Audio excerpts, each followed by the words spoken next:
Hello and welcome to The Hill is Always Greener, a show where us four friends have chill discussions about Sonic the Hedgehog to distract themselves from the inevitable passage of time and their own rapidly waning ability to relate to the youth in general. Hi, I am Game Buddy. I am Valero. I'm Rock the Jake. And I'm Cyberlink. And today we are doing a follow-up to our first listening party by, well, doing another one. This time, again, like our original, we kind of let the cat out of the bag during our previous episode because we didn't really talk about the music of Sonic 3D Blast, Flicky's Island, because we wanted to save it for its own episode, because it is a Sonic game with another separate pair of soundtracks for a couple of different reasons. But I'm excited about this one, just like our first one. How about you guys? I am very excited, and I hate to interrupt us like this point of the podcast because I know we want to keep this short. But while we are on the topic of listening parties, it is worth pointing out, just for everyone who was there last time, who has probably been yelling at us for months, we did make some minor errors in regards to the Sonic CD listening party that preceded this, and I think we should address them right off the top to get it out of the way. First and foremost, yes, we were mistaken. The US version of the soundtrack does in fact have the Good Future Stardust Speedway track play for the Metal Sonic Battle in the original version of the US Sega CD Sonic CD and in the Gems Collection port, but that was changed in the modern version, which is the one we actually played. We're very sorry for that. I guess it's not the theme song of Metal Sonic after all, but it is in the ones that count. Secondly, yes. we missed a track. I cannot believe this. We painstakingly went through the entire soundtrack and we missed one.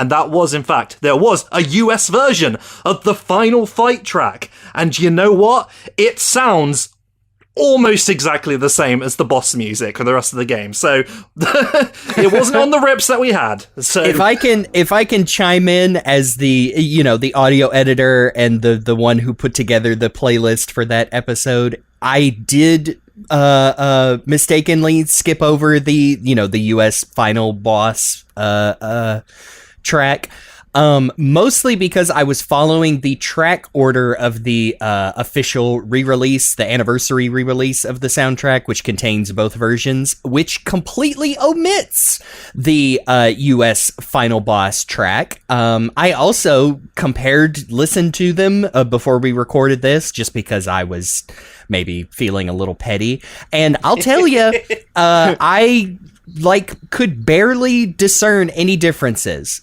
I was looking at the waveforms. I'm not convinced that the differences are only in the mixing and not in any of the instrumentation. So let me give you a preview of what would have happened if we hadn't skipped it. We would have started listening to it, said, wow, this sure sounds the same as the regular boss theme, and skip to the next one. So I understand for completion's sake, yes, it was an error, but in reality, y'all didn't miss out on any content because they sound the same, basically. So there we go.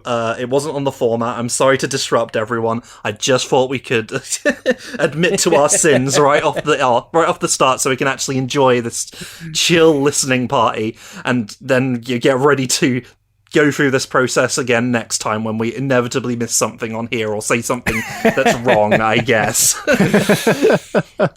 But no, in all seriousness, especially that first one that, the Good Future can play, that is an interesting bit of trivia. I appreciate that. It's pretty cool. But we were wrong, but we're also right. That is the theme song of Metal Sonic. I don't care what anyone says. The Bad Future is right.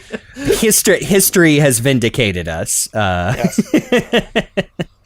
But Sonic 3D, that's what we're on right now, and that soundtrack, and I'm looking forward to doing this because I enjoyed the last time we did one of these, even if we were wrong. But this one should be real good. We may have been wrong, but we were right. That's true, actually. We got 99% of it right anyway. It doesn't matter. Now what happens? I will never forgive you for this joke. Because you were on Sonic CD, I thought what you were going to say. In the end, who's on your side? Who can you trust in the middle of the night? But yes, Toot toot. But anyway, this is kind of a different beast because Sonic CD, even though, goodness, I probably had the same amount of accessibility to the games because I know I owned a Sega CD. I owned a cartridge of 3D Blast. Now I never played the Saturn version, but I was definitely more familiar with Sonic CD and had listened to these soundtracks in the game and outside of it much more by the time we did our episode on it. But not so much for Sonic 3D, just because I guess, like we talked on the last episode, it was not I didn't really consider it a favorite classic Sonic game for a long time and just haven't played it as much. So I've heard the music for both versions, the Saturn version outside of the game, but have not sat down and listened to it like an album, like I know I did for the Sonic CD soundtrack. So yeah, I'm interested to approach these from that perspective. Whereas I have had those Saturn tracks burned into my brain since 1997. And I am really, really worried that 25 years of bias is going to affect how I judge these soundtracks. So I'm counting on you guys to keep me honest. I don't know, 25 years of bias on our Sonic Pie podcast, just that's par for the course at this point. That's true. Well, that's another thing is I really think that both of these are really good because on one hand you have, Richard Jakes doing the Saturn version and doing his style, which I want to talk about and ask some opinions on how to classify it. But it's really good. I really like it. I love his Sonic R stuff. I just love that the style in general. But then on the flip side, for the Mega Drive version, you have the Sega sound team, which we know the individual members of now, thanks to, weirdly enough, like pulling data directly off of the game itself, that tells us like who composed which track. But you have the Sega sound team. Basically, like, this is their swan song on working on Mega Drive Sonic music, and I think it shows because these tracks are much more, just when you compare like in rich and lots of stuff going on, and like it's no wonder that some of these just straight up like jumped to Sonic Adventure because of their like complexity and all. And I don't want it to sound like I'm saying like it sounds like real music. It's like, no, it sounds like people who have been working with this hardware for a long time, and this is them just like fully unleashing their power with a lot of these tracks. It is curious to note that, like last time, we were making a comparison between like two sets of Red Book audio for the most part, and this time we are having a comparison of like full CD tracks and also Mega Drive sound chip soundtracks. So these are going to sound quite different, but that's what makes it stand out to me. That's why this is going to be such a different take. Yeah, it's going to be a different take, and it's going to be a very different, interesting way of having a listening party for this because of, like you said, it's two different systems with two different capabilities for music, and they're both really, in my opinion, they're both really great albums. And I'll admit up front, I didn't get a chance to finish listening to all the Saturn version soundtrack music, but I think that'll be of benefit because we'll have at least one member of the podcast who will have some very fresh first impressions of some of these songs. So I think it's going to be a lot of fun. I think that's valid. Like, we're supposed to be here to listen to it. To be honest, I haven't re-listened to them in quite a while. I'm going in fairly fresh, aside from the Mega Drive ones when I played Director's Cut. So it's fine. Like, we want to hear your first reactions to a lot of these. So the Genesis version was actually primarily done by two composers, Jun Senoue, who is no stranger to Sonic music, and Tatsuyuki Maeda, who's probably best known for Dragon Force on the Sega Saturn and as the co-composer of Skies of Arcadia. Oh, cool. Both of which have really good soundtracks. But there's also a few tracks in there by Seiro Okamoto, who co-composed Rush Adventure, and Masaru Setsumaru, who's mostly a sound effects guy, did the sound effects for the Mega Drive Sonic games, but also did some music like Sonic Jam and Samba de Amigo. So it's an interesting mix of musical talent in there. I did think it was interesting that, although I'm pretty sure it's just reused from Sonic 3 and Knuckles, there's a couple of jingles, but that Howard Drawson is credited with the 1-Up jingle. And, like I said, like his name is in the Sonic 3 and Knuckles credits, but they, I think you have to dig into like unofficial archives to actually find credits on that. And I was like, I did not know that. I learned something today. Yeah, I think this is going to be an interesting time. So I think that let's jump right into it with the intro sequence theme. Starting off with, we're going to go, just like last time, we're going to go Mega Drive and then Saturn counterpart.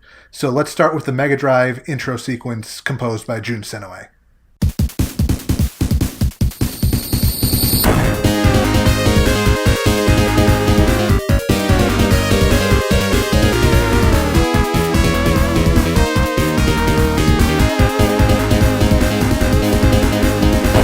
Just such a nice little jingle.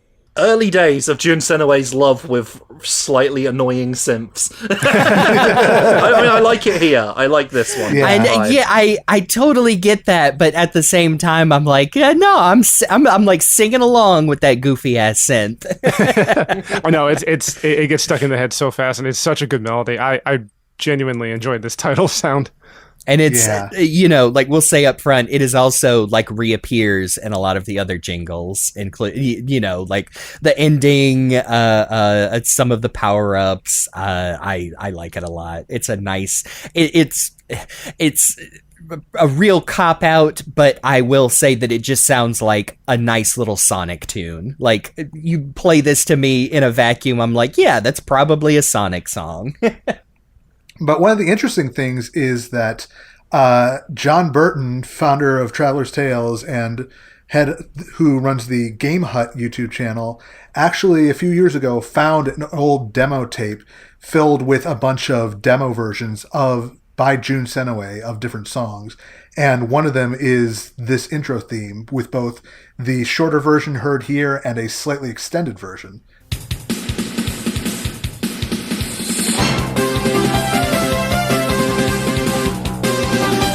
Definitely a different key. Different synth, too. Definitely a MIDI. Now let's stretch that a little more.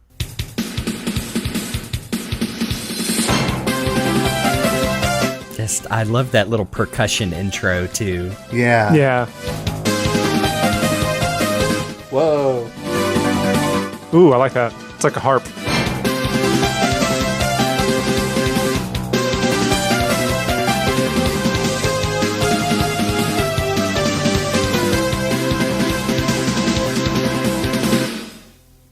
I dig that. I really like that. That really sort of, it expands it quite a bit. It's like the first time you hear the expanded version of Sonic's main theme from Sonic 1 on the Masato Nakamura demo soundtrack. Yeah. Like, there's more melody here.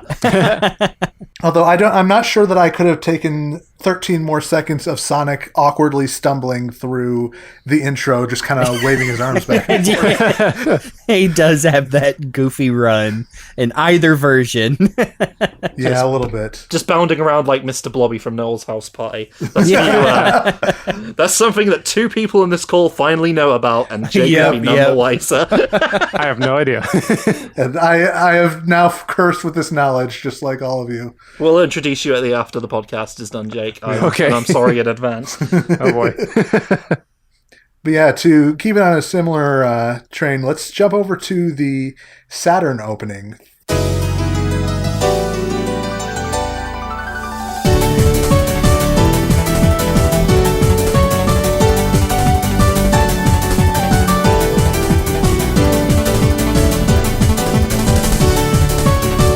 Immediately bopping my head to this.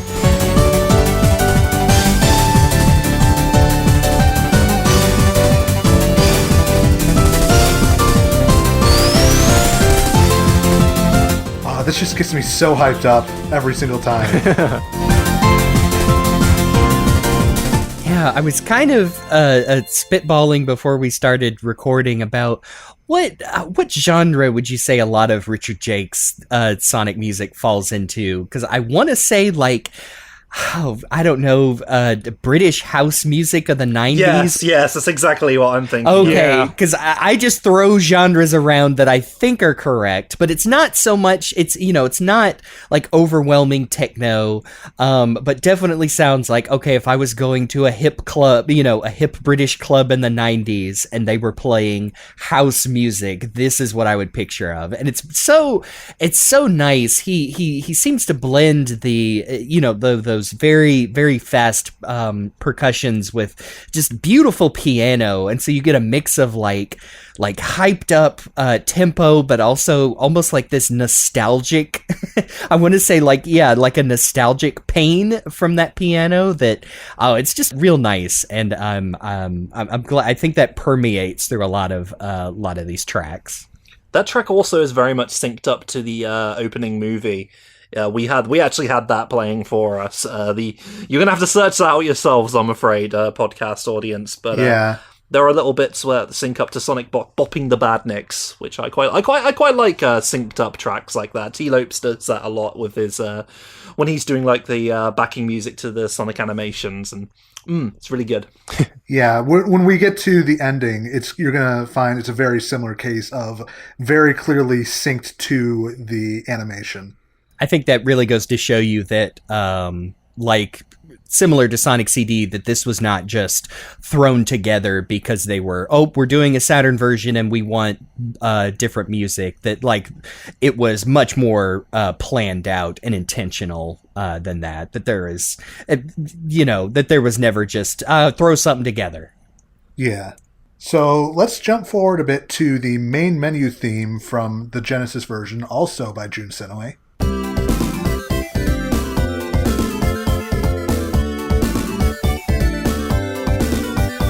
I love the melody here. If there's anything that really sounds nostalgic, it's definitely this. Roll on up, try your luck.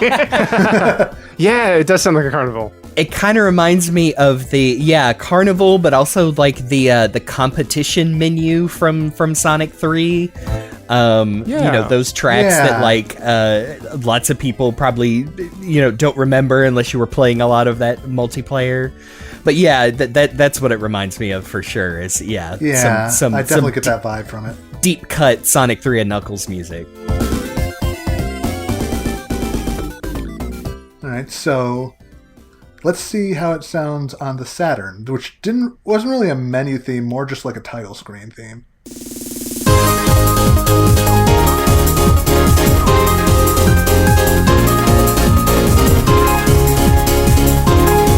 I don't know why, but this kind of reminds me of one of the theme parks in Sonic Colors, like the Asteroid Belt one. Oh, yeah, no, I know what you mean. I can kind of hear it. I definitely get that vibe. I think it's that lead synth being backed up by the constant staccato piano hittings. The thing that sticks with me the most about this one is that this is going to be a leitmotif that sticks around throughout basically every track. They managed to work in this main melody somewhere. And I think, again, in the same way as Sonic City, that really helps to give the whole soundtrack this real feeling of like cohesion. Oh, and I've been perfectly honest about how that activates my one music brain cell. Yeah. But it also gives me that vibe of like a British TV show, of like daytime TV show in the UK during the 90s. Like, there's no coincidence that because Richard Jakes is a British composer, and you can tell at times like these.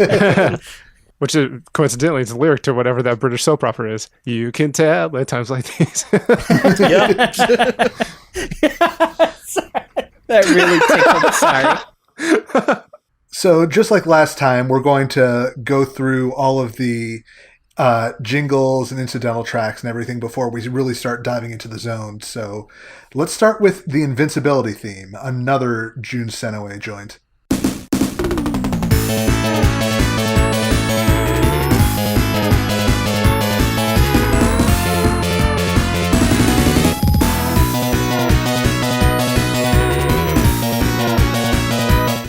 this is interesting because it's not too dissimilar from the, the title main theme, but just changed up just slightly enough to where you're like, oh yeah, that's an Invincibility theme. Yeah. Yeah. Is that using different, different synths on this, it sounds like? I mean, it's definitely that wacky trumpet, I think. That's what it was. Yeah. Although if you were hearing this in game, you would have cut off before you ever heard that, third bar, and it worked its way back down. Oh yeah, that's true. I do like that it keeps like going up octaves and then eventually gets back down. And this is actually another one that we have the original demo track for.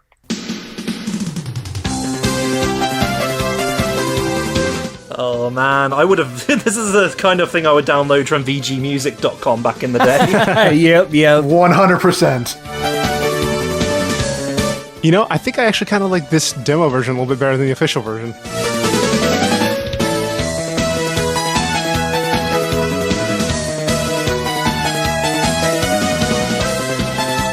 If you sped it up just a little bit, I also agree. I kind of like this original demo a little better. That main synth is a little smoother and nicer. I mean, I've heard it a million times when booting up Anvil Studio, but it's not as farty as the official one.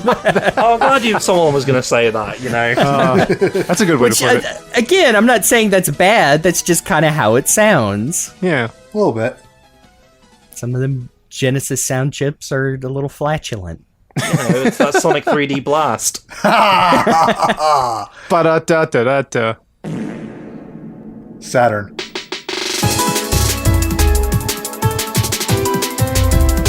This feels like some menu music more than Invincibility Yeah, music. it actually does. Like, you know what? I could hear this in one of the extra menus for the Sonic Mega Collection.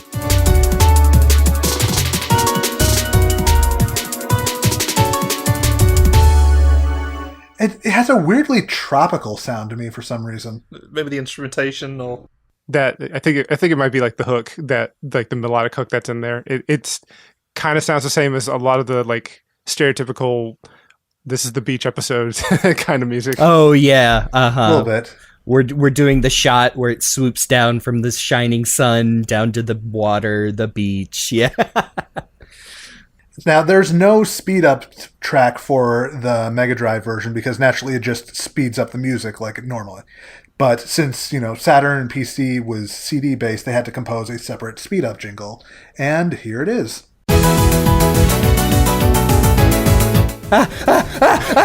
It's like the composer went to the band and said, "Hey, here's this music, but I forgot to write the actual tempo, so twice as much." Yeah. Oh man, it's the Nightcore version of the Invincibility. Oh no!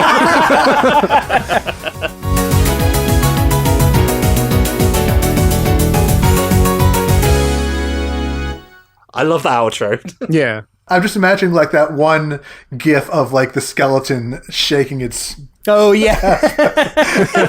I know what you mean. Yes. I think that's a marionette. Yeah. Yeah. It just sped up to a ludicrous amount. That was good. That definitely sounded like a speed up. Yeah, definitely. The next one is interesting because it's the 1-Up theme, but there's actually 3 different versions of this. The PC version is actually different from the Saturn version. Huh. Interesting. So here's the Mega Drive version. Classic. Very familiar. Wonder where I heard that from. Yeah. Can't imagine. But here's how it sounds on Saturn. I sure hope they had the rights to that. I'm sure they must have. And then here's how it sounds on PC.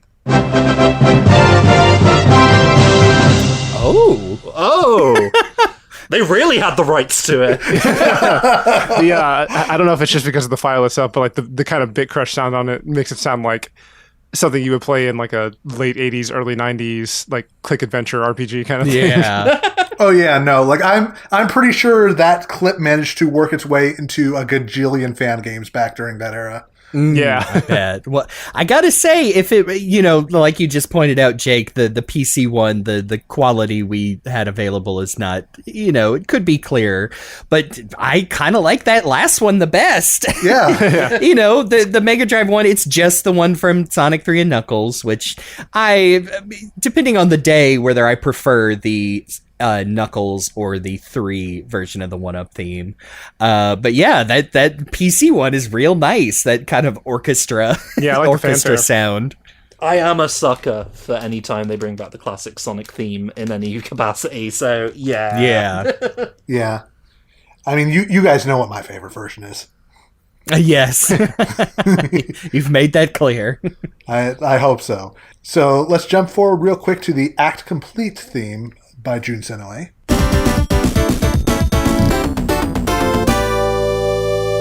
Again, very familiar. Yeah. Yeah. It sounds like they straight up pulled it out of one of the older Sonic games. It just straight up is Sonic 3. But then on PC and Saturn,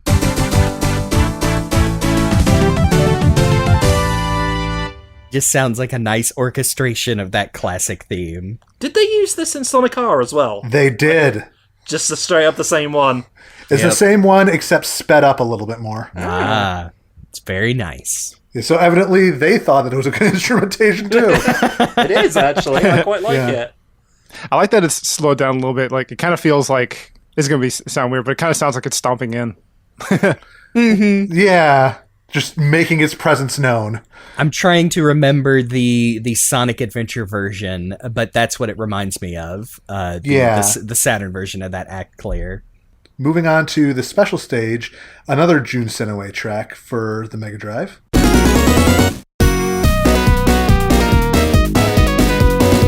I can't help but, see those goofy Mega Drive special stages who, like we said, comparison to like the PC ones, I appreciate more now, but There, man. Like, we talked about it last episode, but the silly little rickety bridge that Sonic's sort of like stumbling across while this music plays, it's weirdly perfect. I don't know if that I was intended to be as clumsy as it comes across, but I like it a lot. I feel like this is the kind of thing you play at like a child's birthday party.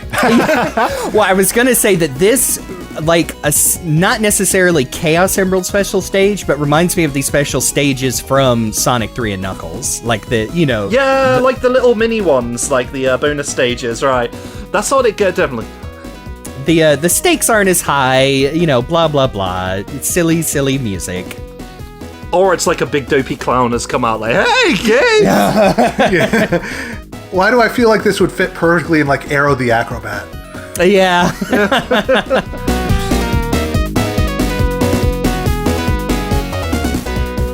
But again, this is another one we have the demo track for. Okay. Again, carnival music. Yes, this even more so. Here comes the little car drifting around the circus ring. I can just imagine someone on a little honky-tonk piano playing a version of this, because it has that vibe about it. It's like from Steamboat Sonic, Yeah. Now, the interesting thing about this one is that this is specifically labeled the Tails bonus stage. Oh, yeah, that's right. Knuckles was going to have his own bonus stage theme, which I am not going to play here because we're going to save that for the end. Oh, boy. Interesting. The cutting room floor section. Exactly. But meanwhile, on Saturn... Go! I mean, golly, is there any comparison? There really isn't. This is so good. Also, am I crazy, or is it just reminiscent that bass line sounds like the Sonic 2 special stages? A little bit, yeah, it does. I think that's they're what I definitely heard, going yeah. for that. They're going for it, Okay. but because of this, like, arrangement, this gives me big Sonic Adventure 1 vibes as well. Yeah, I can absolutely hear that. It's like Casinopolis. It's like they had a special stage specifically in Casinopolis. I would hear this. I desperately want to hear this with live horns. Oh, yeah, that'd be awesome. Man. Oh, yeah. Yeah, that bass line, the bass part is just putting in all the work, and I love it. Yeah, as much as, you know, the Mega Drive one, like we said, fits the goofy special stages on that, but this, there is no comparison. This just kicks ass. Oh, wait, this is hot! Yeah, Yes! that's the breakdown.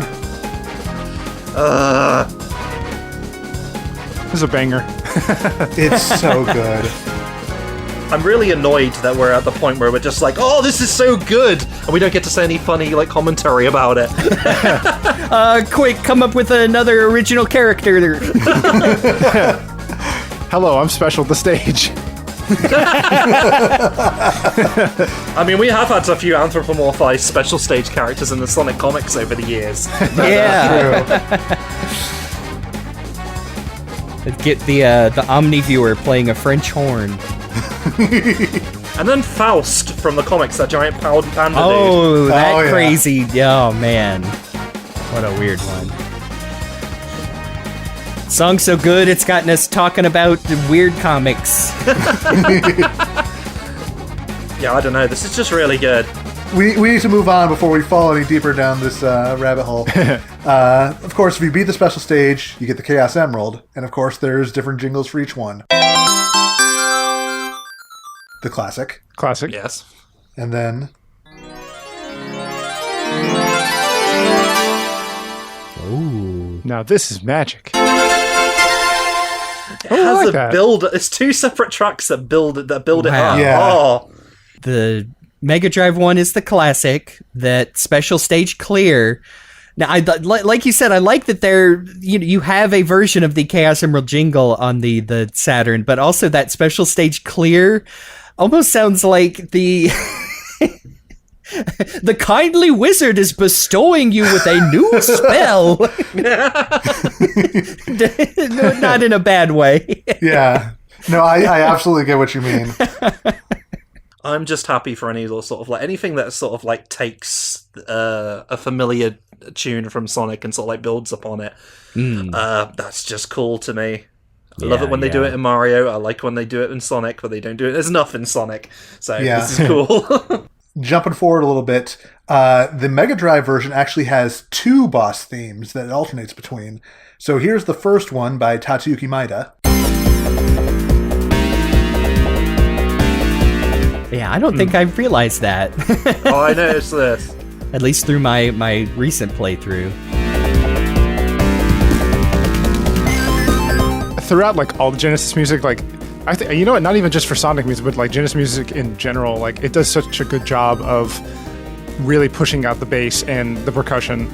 Because, you know, like with the Super Nintendo, you only had like so much space to work with it, but I believe Genesis had a little bit more space to work with as far as music composition, so you could really like program individual instruments up to a certain amount, I'm sure, but like, Yeah.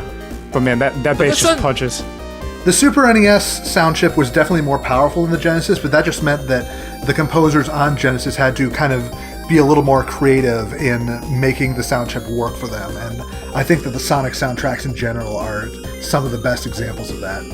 Yeah, I think it's unfortunate you had a brief amount of time where people were like, man, the sound on the Genesis sucked, but all their examples were like third-party ports that weren't developed on it originally. Yeah. And yeah, like you said, seems like you really had to approach the Mega Drive, the Genesis sound chips, like as their own thing.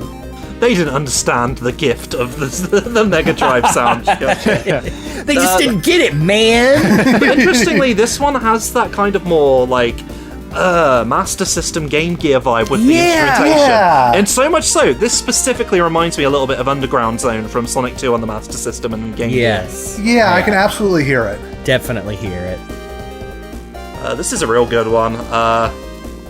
It is interesting that it gets two tracks though. Like two boss battle tracks. Just to fit the theme of whatever one you're going with. Yeah, so let's listen to that second one, this time composed by Jun Senoue.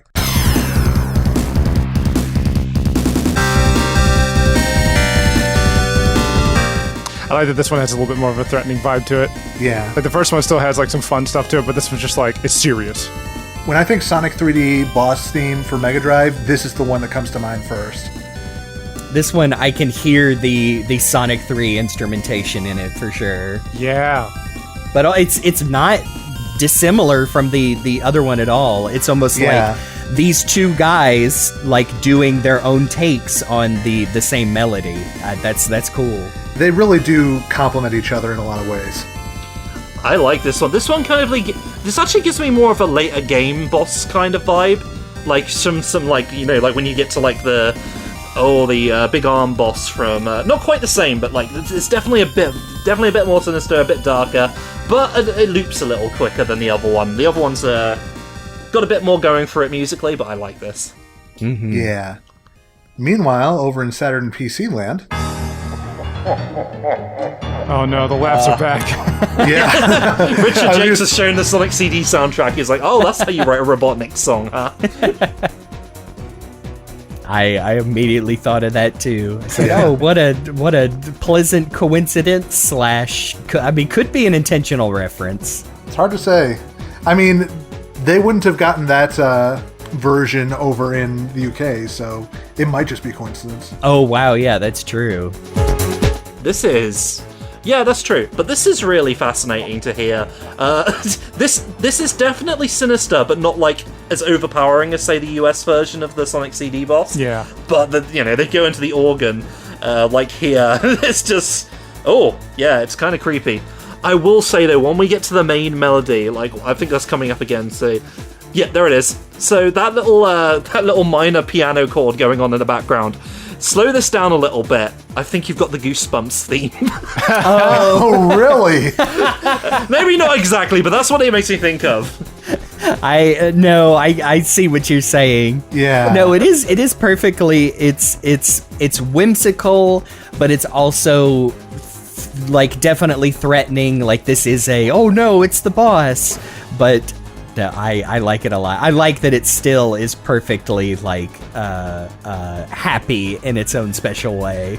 I think you're right about it having that whimsical quality. It's whimsical danger that sort of like sums up more of like Eggman, classic Sega Robotnik. I think it's supposed to be a flute, the really high, doodle-doo-lee. Also sounds like the little jingle that plays when you're about to get chomped by the Rex robot in Sonic Spinball. Oh yeah, you're right. I thought about that. So yeah, whimsical but still threatening.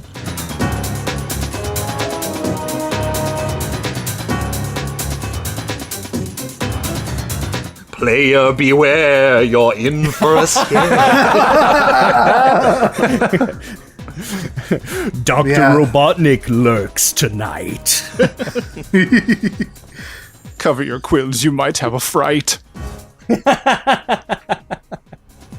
So assuming you didn't do too well against those bosses, you might hear this Continue theme by Jun Senue relatively often. Whoa. Sound familiar? Yeah, we know that one. Yep. Why wouldn't I want to continue? It's such a happy, jolly time. No way, I don't want to.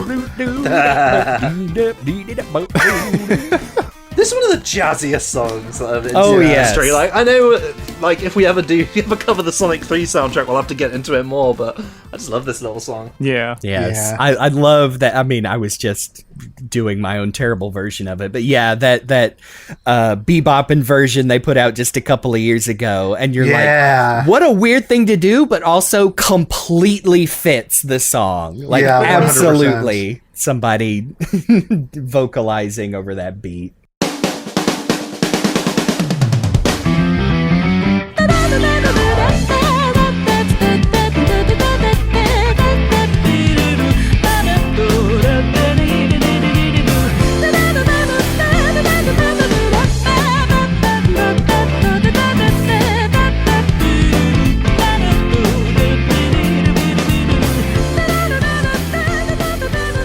Meanwhile, the Saturn PC version takes a very different tack with it. Are you running out of time? You gotta continue, man. Just tell us where you're gonna keep going or not. The flickies are counting on you, dude! This feels like it got pulled out of the special stage music because of the fast tempo.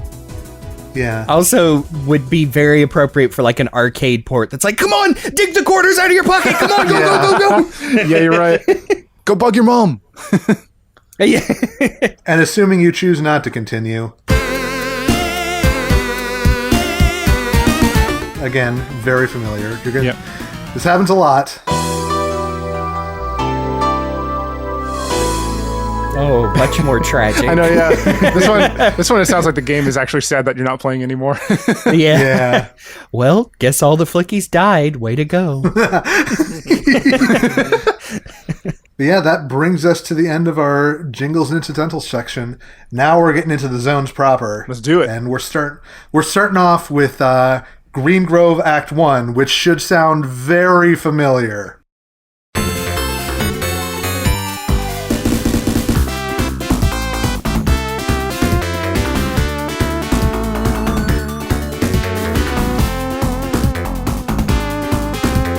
I wanted to wait until we got to the actual stage music. There's a mental note that I made when listening to all this. When they were making this particular soundtrack, it almost seems like they took all the instruments and they put the velocity of how hard they're hit at like 10, because like everything, like the lead and the drums and the bass and everything is it's blasting at you. It feels like as hard as it can, but it works. Like I tell you, I do not blame Jun Senoway for wanting to reuse this for Windy Valley and Sonic Adventure, because this is probably one of the best ones on the soundtrack. That's right. I was trying to figure out where this one was from. Yeah, there you go. This is specifically the air, which is the last part of Windy Valley after the tornado.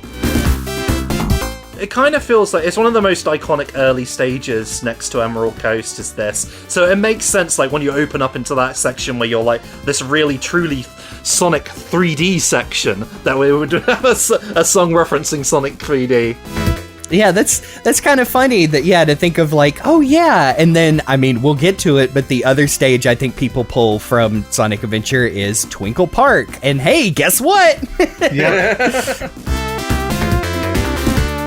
This has just got such a good melody, and it almost feels singable. I want to sing something along to this little... You could easily write lyrics to this, and multiple people have, I'm sure. Oh man, I just sorry. I want to hear what Demon Tomato Dave was singing to this, because now, many of you know Demon Tomato Dave is like a really good lyricist, but like his lyrics for the Green Hill Zone theme were "My name is Albatross Mike" or something like that. It's diddly do, let's take a poo. We will go to Green Grove and we'll do the poos. Yeah, you're almost certainly right.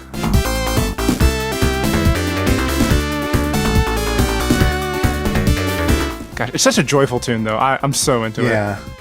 Jun Senoway was given the task, make a Green Hills-esque kind of song. It's like, yep.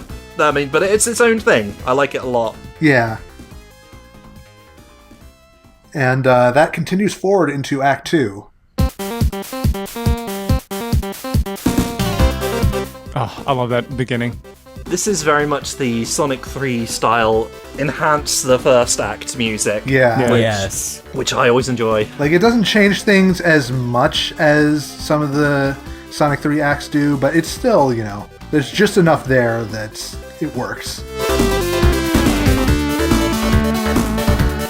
This is like the first level, so it's like the standard green-hilled tropical landscape for a Sonic level. Yeah. But I like it, yeah. It kind of gives you that vibe. I can't say how, but it does. It has that Sonic-y feel to it. That's how best I can describe it. I do have to wonder to myself why this version of the track is 8 minutes long. Does it really go that long? I believe this one has like a little bit of a breakdown. Oh, after... okay. I was just curious. We probably won't make it that long. I often have a breakdown after too long in this level. Yeah. It can't be helped. There's a lot of flickies.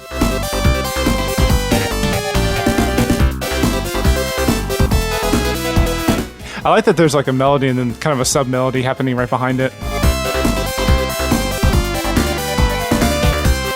I think this is the spot.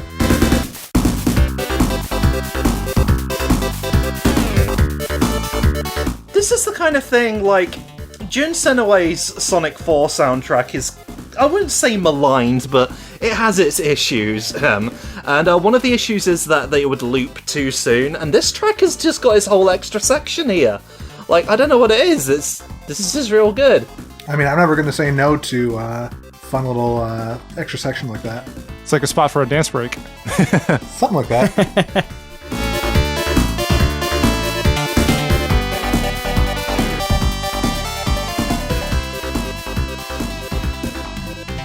This is another one where we have the original demo back when the stage was apparently going to be called Green Alley. Well, that's not alliterative. No, not particularly.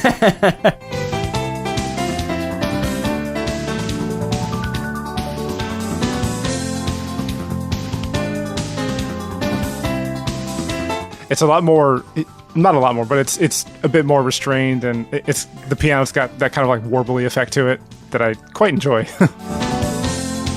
It's also very different from like the adventure version we'd hear just a few years later. I was about to say the adventure version is very bombastic, like even compared to the Mega Drive version. And this is very just like, oh, you know, it's there. And to be fair, it's a demo version. You expect that. Yeah. Still, it is interesting how different it sounds from the other version that has become like super well known.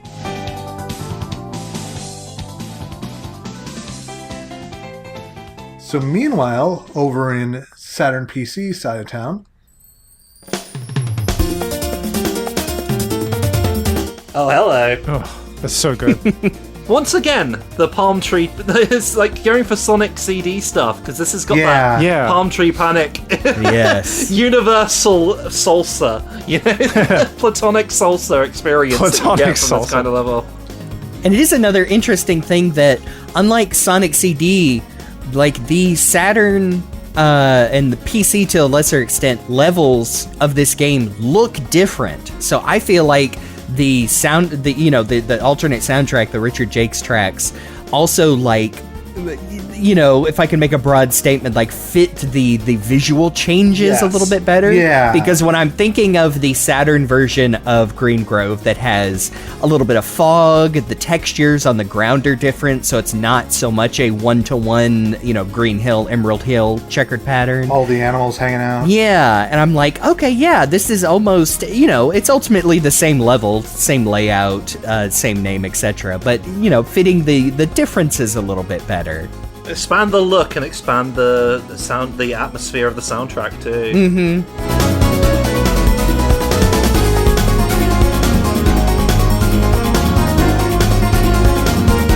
It's got its own pleasant little melody, like carrying it forward.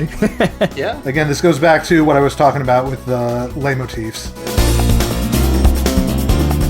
That's true, but it could also be another like 90s TV show over here. Yeah. I feel like you were going to get that a lot. I feel like the next one is actually even way more 90s TV opening-ish. Okay, let's see. Let's check out Act 2. Oh my god, Yep. you're right, yeah. Wait for it.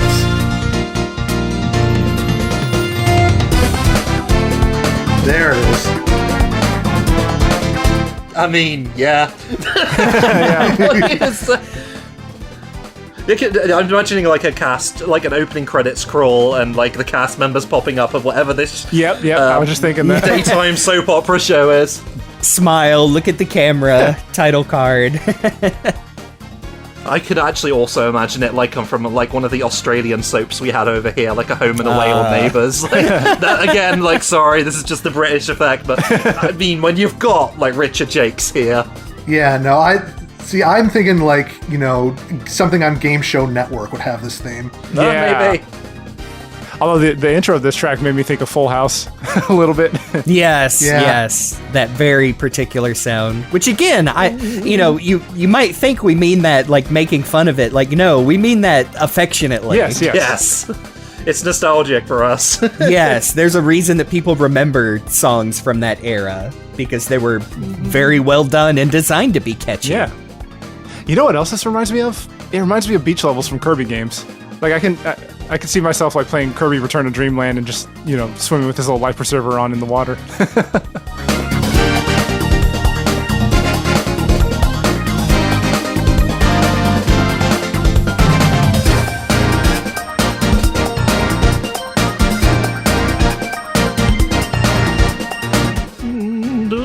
aboard.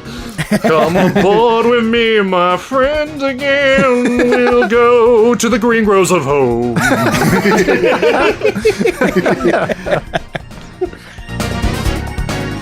So out of Act 1 and into Act 2 with Rusty Ruin Zone Act 1 by Tatsuyuki Maeda.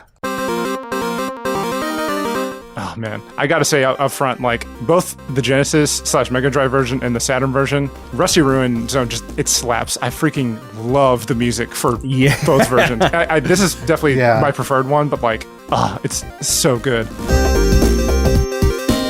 See, this sounds to me like a little bit like Collision Chaos.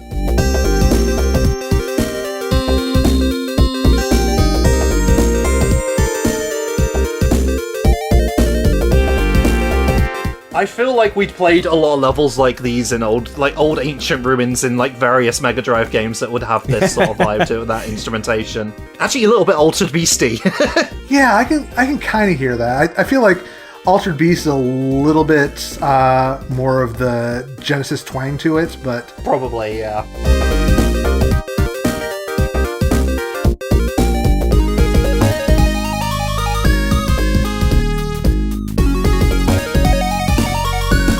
This is the soundtrack of Sonic doing a little pirouette and spinning into ruins.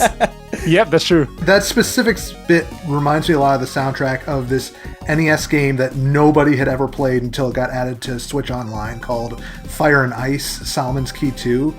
It's like I'm the only one who remembered that game until they re-released it. But something about that, like that little, I don't even know what to call it, that little flourish right there, just reminds me so much of that game's soundtrack. That's fair. That's like the first Sonic connection to Fire and Ice. Yep.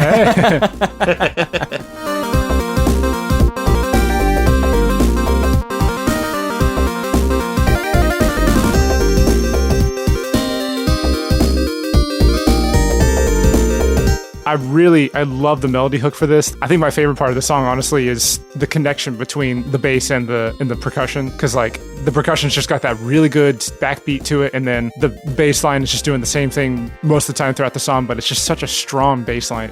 And like I said earlier, like with the Genesis soundtrack, everything feels like the velocity of the strikes and everything is up to like 10. So it's impactful, but it's so groovy too. I love it. Yeah, and that backing instrument is very much Marble Garden-y. Now I've listened to it. So again, the Ruins connection. I can definitely hear that. I like, similarly, it sounds like, because like you said, the leading percussion, that bass, is so solid and consistent that it feels like it gives the little flourishes we're hearing right now, like even more license to just be like crazy and out there. And I love that contrast. Yeah. Yeah, I feel like for a lot of music, not all, but I think for a lot of music in general, when you have the drums and the bass with just two really solid parts that they're playing, especially if they're doing what they were doing a little bit earlier, where the bass and the kick drum are hitting at the exact same time, it lets the leads and stuff have a little bit more room to fill the space because you've already got a really solid foundation. Yeah, well, let's see if that foundation carries into Act 2. It does. Oh, that's so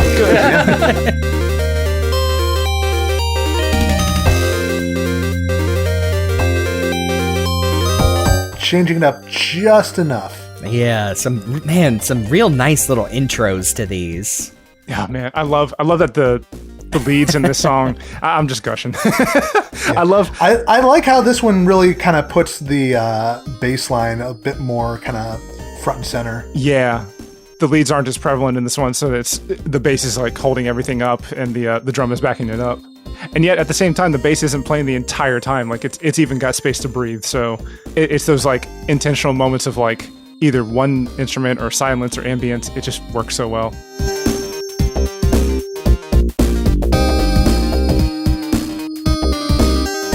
I feel like this sort of like breaking down the track a little bit for Act 2 would happen a fair bit in Sonic 3.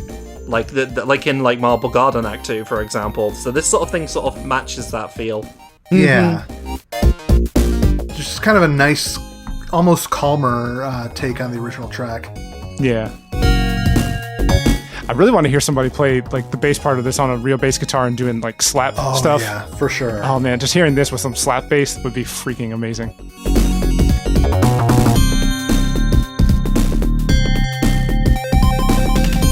It's kind of sneaky. A little bit. It's kind of like you're infiltrating the ruins to find some ancient relic or something. Yeah, I could definitely hear this in like a stealth game of some kind. Instead, though, it's just a game where you're picking up birds and... Oh, wait, no, that's... Sorry, for any British people listening there, don't just ignore what I said there. That it's picking up thickies, yes, that's it. Oh, I got it. I feel like Captain America. I understood that reference. Anyway, let's quickly bail Chris out by jumping over to Saturn Land. Please do.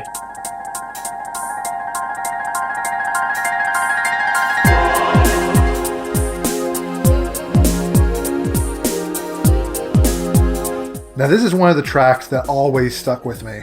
Like, something about the overall vibe of this stage just... Oh, it's so good. This one on the Saturn, if I'm remembering correctly, has some really heavy fog and rain, doesn't it? Mm-hmm. Yeah. Yes. Yeah, and I feel like this track is also like there's a reverence for these ruins that Sonic is pirouetting through. But it feels kind of otherworldly. Now this does feel like something that my mum would pick up on like one of those like ethnic like atmospheric CDs, like Yes. Yeah. like music of the native lands or something like that. We would get commercials in the 90s for like Celtic Woman, and it was lots of like vocalists just vocalizing with no lyrics, and I know exactly what you mean. Yeah. But what wouldn't stand out here and would fill right in place is some like deep voiced person like speaking over it, like, "You are one with the cosmos." Yeah.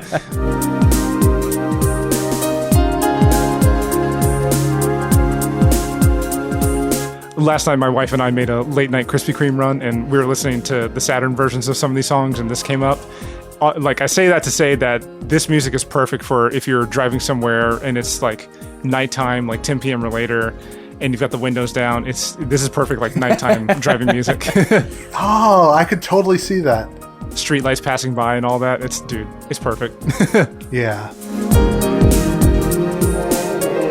It's also really good for a ruin stage, I think. Yes. Yes. Yeah. Yes, ultimately so. I love that little bit of chanting in the background. I'm pretty sure I also heard that sample in Spyro 2, but I'm just saying. I was about to say, it's not a human voice, it's some kind of synthy reproduction, isn't it? Yeah, I'm sure it's a sample from some like sound effects sample CD. Yeah. I guess it could be heavily processed. It could be a real person. It might just be pitched down to give it that sort of strange ethereal vibe. Yeah. Mm-hmm. Well, it kind of sounds like like the keyboard at my church where it has a setting for choir as the instrument, and it just sounds like Yeah. Yeah.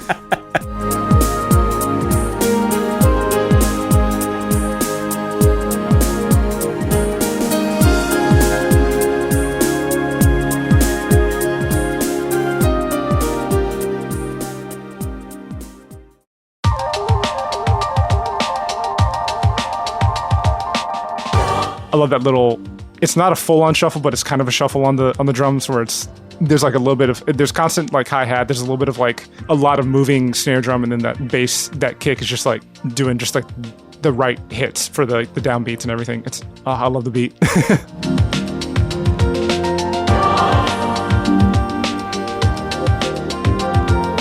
Phil Collins really giving it his all on this track. Yeah.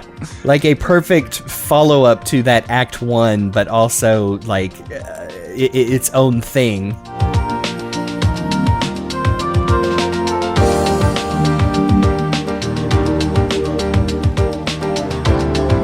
Yeah, I only partially make that joke. This really does sound like it should be a Phil Collins track. It does, yeah. Yeah, which is ironic because this wasn't on the Genesis. We were joking last night that this track sounds like if you made a YouTube channel for like Sonic chill beats to listen and study to. Yeah. Yeah. A little Amy Rose with her headphones on. Oh, I want that now. That's cute. Or Cream with headphones on. I don't know how the headphones would fit over all of her ears. Yeah.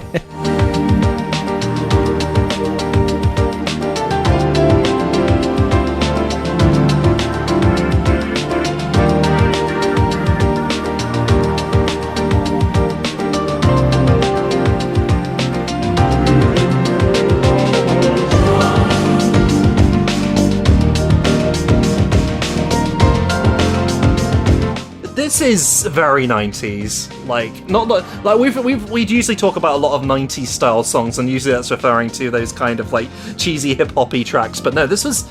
I feel like there's something about this that was reminiscent of the time. Yeah. A lot of music was doing this kind of stuff, but that's not to say it sounds generic. No, it sounds great. No, I love how hard that bass sounds. It almost sounds like a frog. It's being plucked so hard. Like a frog. Yeah. Or the sample itself.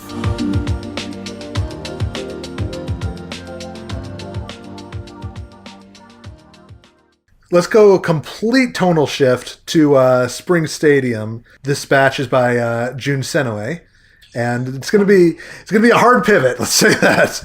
It was a hard pivot on the Saturn version too.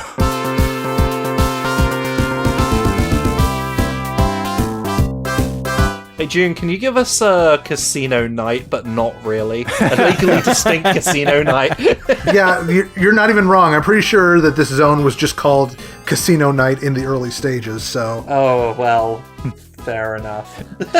June, we need a Gambler's Evening. Can you do that?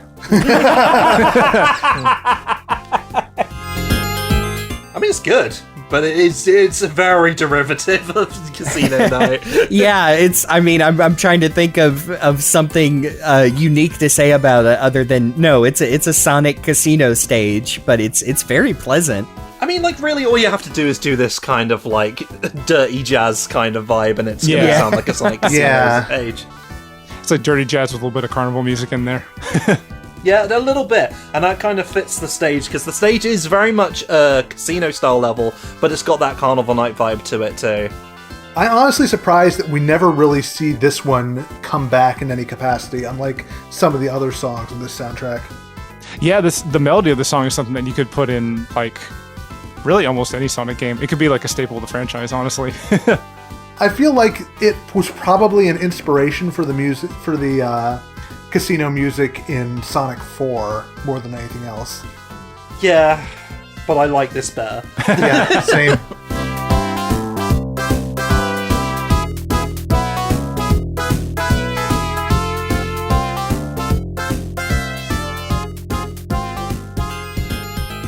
And as it happens, we also happen to have the Casino Night demo track for this song.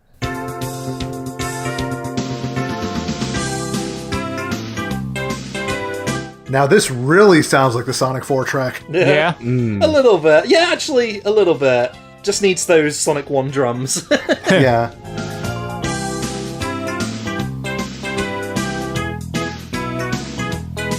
Yeah, this just it just kind of sounds like a stripped down version of the regular music, which it's a demo track, so. I do feel like it's a bit like one of those when you get like a Casio keyboard. It's a little bit like one of those demos that would play. Oh yeah. Yeah. Yeah. Maybe the keys light up so you can play along. Yeah. You get one for Christmas, and then like the next day you run into the living room and you're like, Mom, Dad, I made a song, and you just play the demo. Yeah.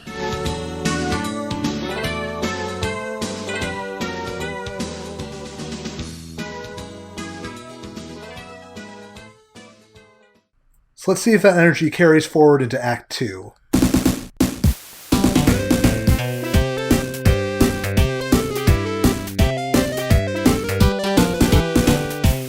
Kind of sounds like the music got drunk. It sounds even more special stagey, in my opinion. It does, yeah. I would say it's a bass line that's like being played higher. It kind of reminds me of Hilltop Zone.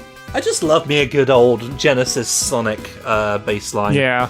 You know, they just sound very good. Like it really just, like we were saying, you really need to know how to work with this sound chip, and you can create magic, which most people could not and would not. Yeah, unfortunately.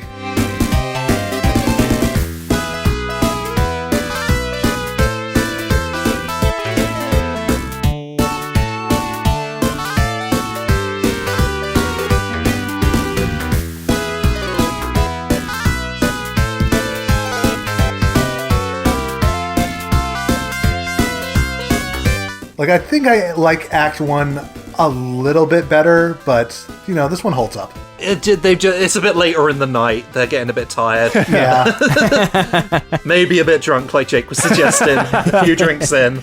You gotta keep playing for the guests, see? I don't care that it's 11:30. I mean, they're probably sick to death of having to wander around the stage and get bounced on things and get electrocuted just to get to their instruments. And Don't stand on those spikes too long. They'll pop right out. I thought this was a casino. I can't even gamble here. Where's the machines? No, it's a spring stadium. What the heck is that when it's at home? That's where you're working now, kid. You want to make it in a business, you gotta do the spring stadium. Then you move on to the casino night. You know what I'm saying? And then finally we'll release you. Capiche? I don't know what we did. I'm liking this clown mafia we've established. No, it's just then he goes back to his instruments and just has a sad honk of his nose. The Genesis version is more casino-y, but I think that the Saturn version is way more, like, carnival-y.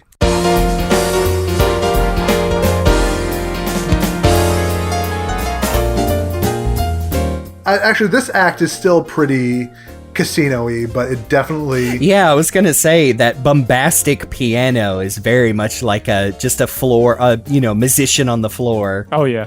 But then again, with the things added to the Saturn version, the big Eggman balloons, the giant shining marquees, it's just a perfect complement to all that. So yeah, this is definitely that. Definitely a bit more smooth jazz.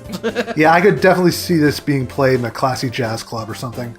I can see the stage where you have like the whole horn and brass section behind their like little stands that have the music, and you got like the piano on one side, the drummer on another, and you have some slick back hair dude in the middle just going like, "Hey there, welcome to the Holiday Inn." It is a shame that this is the good music. This is the jazz band that's still going and still going strong. They're like, yeah, you should play like those guys over there. They know what they're doing. Yeah, but they're on the section that the hedgehog can't even get up to. He's there on that confusing part of the stage that looks like it's a part of the stage. They're not getting electrocuted. Well, you know how they got up there? They worked their keisters off. So get back down there, honk your nose, and play your music. Maybe you can get as good as this guy over here. What even is that guy? He don't even got a name. That's how legendary he is. He got there by talent alone. Talent alone, not even the name. He made a name for himself and he ain't even got a name. We raised him in a test tube, put a trumpet in his hand the first day. Legend. Kind of think of it, the ethical concerns of this here as staggering, but it makes some hella good music, I can tell you, kid. But you got to work from scratch in the Spring Stadium, and one day you can be like the Sega Saturn guys over there. Also, this is really good jazz. Yeah, it is. Yeah. It really is. That appreciating this little breakdown right at the end. Oh man, Yeah. this piano solo. I mean, like, what can we say other than it's good? Yeah. Yeah. Oh, enjoy it for the moment, friends, boy. because this next track is where Richard Jakes lost his mind.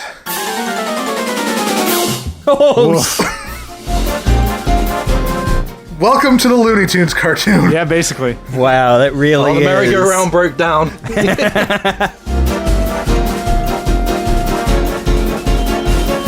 That's right, it's 9 o'clock. It's time to send in the clowns. Ah, jeez, not this again. All right, hey, kids. Remember what I said about Spring Stadium being a little more carnival-y on the Sega Saturn? This is why. Yeah, this is definitely also, I see the video of the guy playing, I don't even know what you call it, but that piano that also has like an entire orchestra built into it, and you're pressing buttons and pulling levers. Oh, again, not unpleasant, but absolutely hitting that theme. Not unpleasant, just unhinged. Yes. This is a rareware ass stage. Yeah.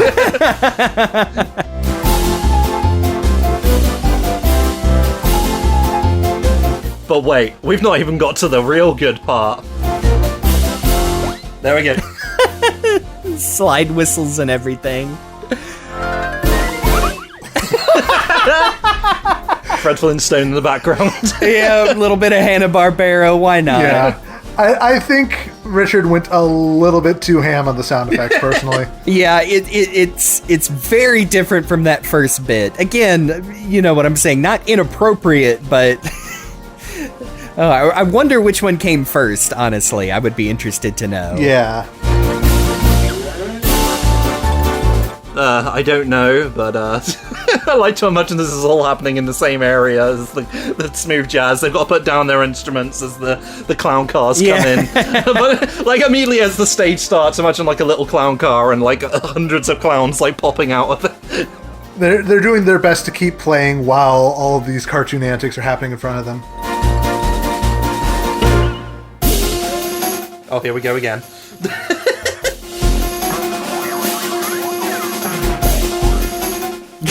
Okay, now we're getting a little rich, mate. The extra sound effects in the background are getting a little ridiculous. We've all downloaded those cartoon sound effects, but you don't have to use all of them. So I think we need a breather after that last song. Let's take things down a notch and chill out a bit with a zone that we have talked a lot about over the last couple of episodes. Oh, that's true. Diamond Dust, starting with Act 1 and 2 on Genesis by Tatsuki Maeda. Gosh, the melody hook is just, it's an earworm right from the start. These next 4 tracks might just be my favorites, I gotta say. Now, you see, these next 4 tracks are ones I'm quite familiar with, because for some silly reason I decided to make myself a winter soundtrack for during the winter for, like, video game music. You too? Yeah. Oh, really? It just gets me in the spirit for Christmas. I've done that, which I'll say up front because it's, again, connected to all of us. Our mutual friend, Jez, I think, is the person that turned me on to making a holiday playlist with lots of winter video game music. So I know I also have sitting on my computer, like, from 2014 on, like, different ones where I just, search in my, let's see, winter, snow, etc. Yeah. Diamond Dust.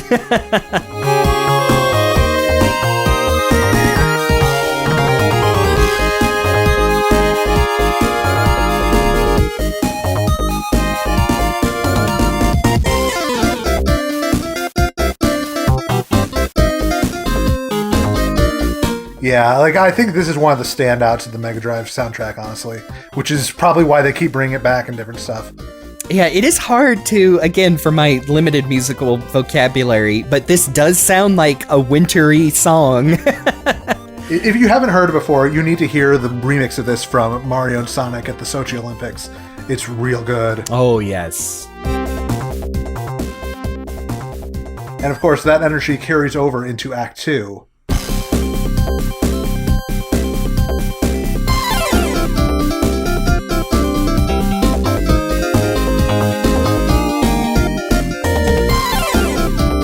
Just a little different. Just a smidge. I can't pin down why it's wintry. But am I wrong? No, you're right, though. You're absolutely right. Like, that's that vibe you get from it. I don't know if it's like the twinkly nature of the backing melody. Like, it's not like stereotypically ice level kind of music. Yeah. But it definitely gives you that sort of like that weirdly warm feeling of being in a cold stage. It's definitely going to get more stereotypically wintry as we move on, but like something about this track just has that vibe to it. And I think it is that instrumentation there. Almost evokes the feeling of walking like a boardwalk that's been decorated for a winter festival.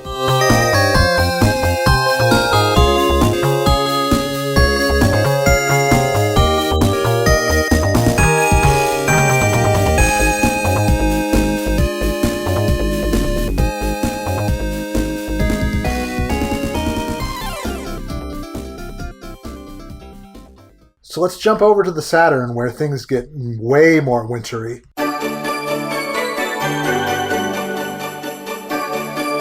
Oh, Christmas. Literally chestnuts roasting on open fire there.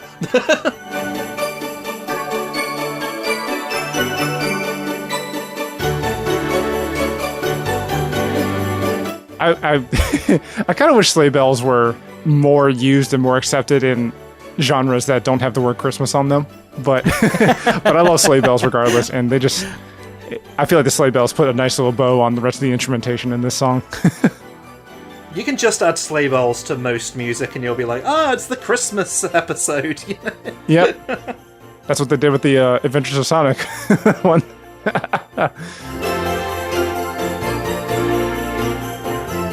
Like, I really like this one. I like the Genesis one is great, but I feel like this one is a much more kind of it's kind of a slower take, but also I feel like it fits more with just the magic of the winter time or whatever. Yeah. Like, you could totally imagine this playing over like some sort of holiday special, watching like the kids outside building a snowman, cup of cocoa in hand, or whatever have you. Yeah, if the Mega Drive version was walking on a winter decorated boardwalk, this is like, oh, it's time to walk back home and sit by the fire, and oh, there's carolers walking by, and it does just put a smile on my face. Yeah. I think we said about the last batch, you had some like rare Nintendo 64 sounding vibes. This one too, but again for very, very positive reasons. Yeah. In that same vein, it kind of sounds like a Grant Kirkhope kind of thing. Yes. Mm-hmm. But you could hear this in the background of any sort of Christmas special, you know? Yes. This is like, like I could also imagine like someone walking home from a store, like getting the presents in the middle of God, I could hear this in Yakuza actually, because all the Yakuza games happen during Christmas. Yes. Oh, look, kids. Grandma did get hit by another reindeer. No. I guess, like, again, the enhanced look of the stage in the Saturn and PC version also is reflected here in the music, too. That goes a long way to kind of create synergy between the visuals and the music. It's interesting that a lot of the music so far, I would say all of it has had, as far as like percussion, it's had the standard kind of like drum set, like sound and feel that you would think of. But this one, the only real percussion is the sleigh bells and then the occasional like cymbal rise roll thing. And it's a nice change up to, just to really change up the percussion, especially that it's not just like something hitting on like the ones and the threes out of a 4 count measure. It feels more orchestral. Meanwhile, when you jump forward to Act 2,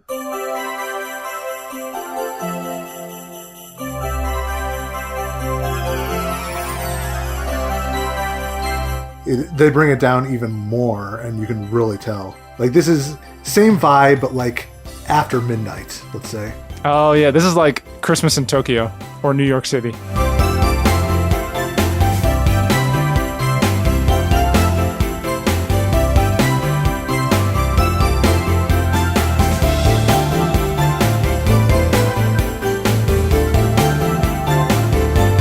Okay, I'm gonna say this, it's gonna sound like I'm joking and making fun, but I mean it sincerely, whereas this reminds me of some of the other tracks on the Rick Astley album that Never Gonna Give You Up comes from. I've listened to that whole album because it's really good, and there some of the ballads on that remind me of this. Again, that and oh gosh, again, another thing I'm completely sincere about is some of the closing themes for Inuyasha remind me of this. Yeah.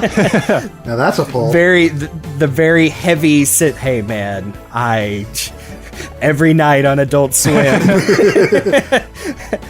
Oh, but it's very good. Again, it kind of sounds like a ballad. Like I could hear again maybe the same vocalist that sings on the credits scene for the Saturn version. I could hear her singing over this song. I love this part too. Yeah, I could hear like a cheesy Christmas ballad on here, just like you're the best Christmas present ever. Christmas, it's Christmas time, it's Christmas. Buy some stuff for your friends and your family. I guess you're obligated to do that at Christmas. Don't be a social pariah. You have to be a consumer and buyer. Yes! We got it. And now I would like to introduce Falero and I's new band that we're starting. We do specifically Christmas music. That's our thing.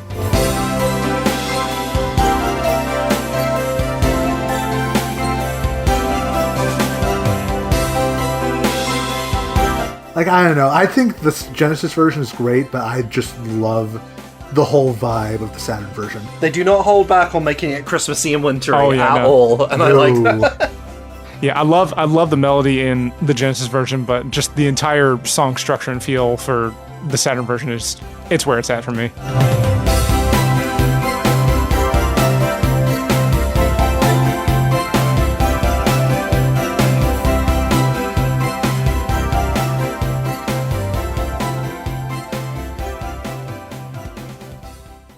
But what if we go from the cold to the hot? From Colorado to Arizona. Jump into Volcano Valley zone, starting with the Mega Drive versions by Tatsuki Maeda.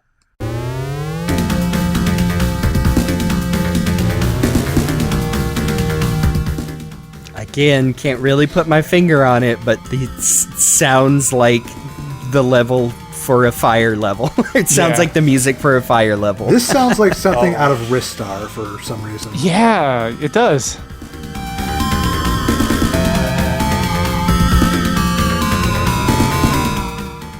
I like that for the percussion. There's more emphasis on going down the toms than staying on the snare drum the whole time. Because you do have the snare drum hits, but like the main thing is like going down, like do do do do do do do.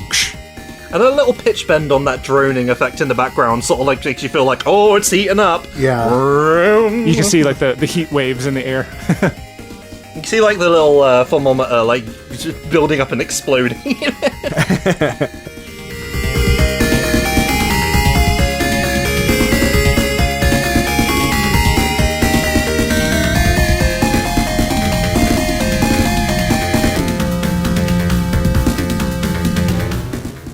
It's interesting that they've gone this volcano vibe without going like stereotypically Middle Eastern with it. Yeah. But it still feels like one of those levels.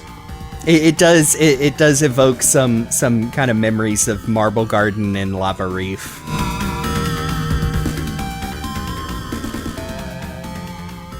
But if we jump forward to Act 2...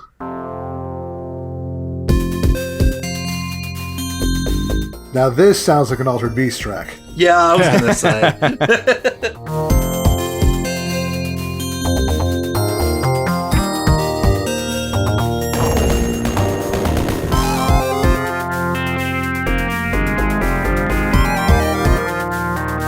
Yeah, something about this, like, even with all of the, like, other instruments they stripped out, it's still got, like, a really distinct feel to it.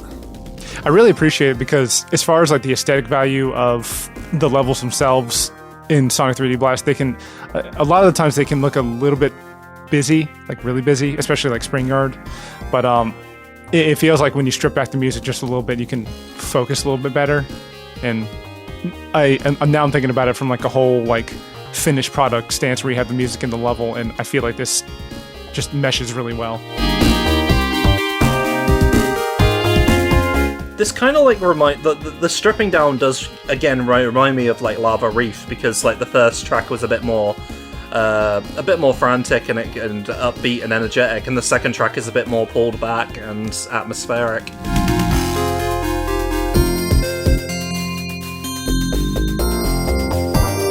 You know, with a lot of these, it's probably fair to say that they kind of had a template of how they structured and created music for each level and each act, because I've noticed that we keep going back and talking about, like, you know, Sonic 3, it starts a little bit bombastic in the first act and then gets subdued in the second act sometimes, and that same thing happens here.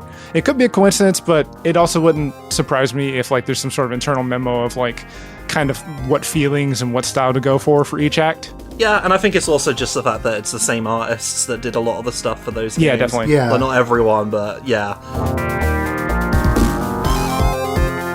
Yeah, this is a volcano. Yeah. This is not, it's nice and mellow, but what if it was something out of a Hollywood movie? New Zone.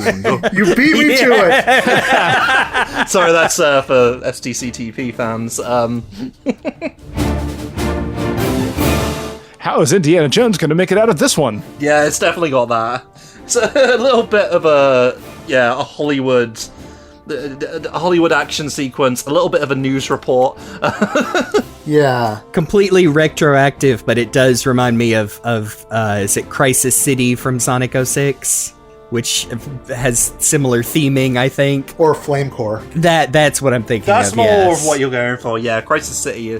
Although, yeah, I can sort of hear both a little bit. Yeah.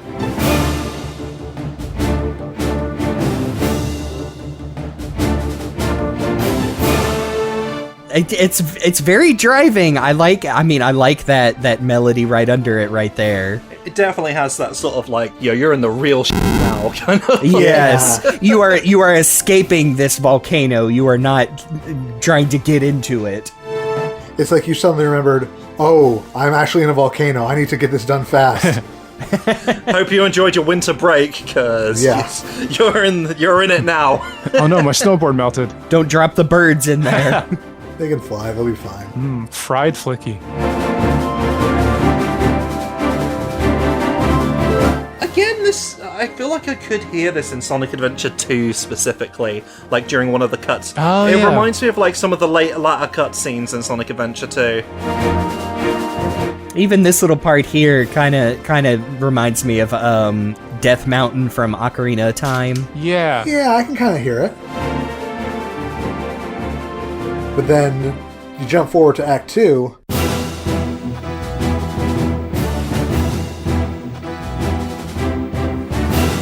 And now it's really feels like it's starting to ramp up. Like, I distinctly remember, like, when we were working on Sonic F Episode 12, I knew this was the music I wanted when they were scrambling all the fighters to attack Eggman's base. Because it just has that yes, really strong, epic kind of sound to it. It makes you feel like, oh yeah, things are really going down now.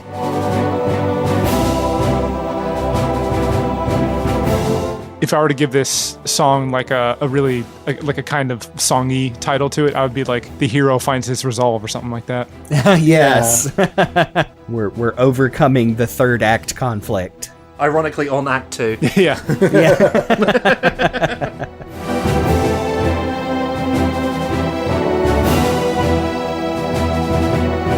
Yeah, this would completely be at home in like a cheesy's late 90s, like Volcano with Tommy Lee Jones.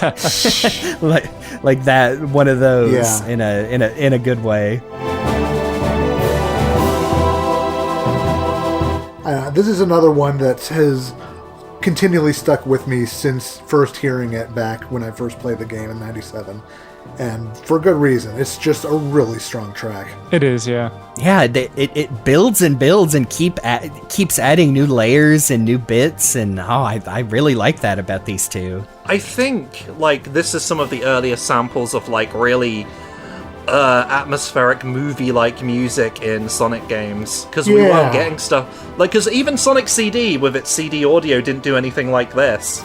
Yeah, I just think it's it's a formative piece for a lot of people, I think, and I like it a lot. Does it suit a fire level? A little bit. I can get behind it.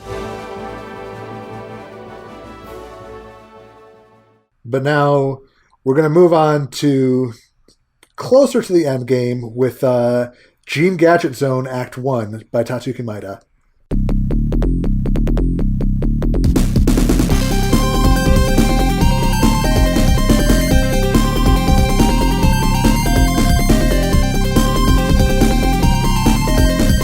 This definitely feels just very technology center kind of thing. Like this is the warehouse tech stage. Yeah, this definitely comes from the same school as like Chemical Plant or Flying Battery. I was gonna say even that beginning bass line reminds me of the electric jumping special stage from Sonic 3. Yeah. But yeah, it just evokes a electricity. Which is appropriate for this kind of scrap-brainy sort of level with all the technology going on around it and the zapping.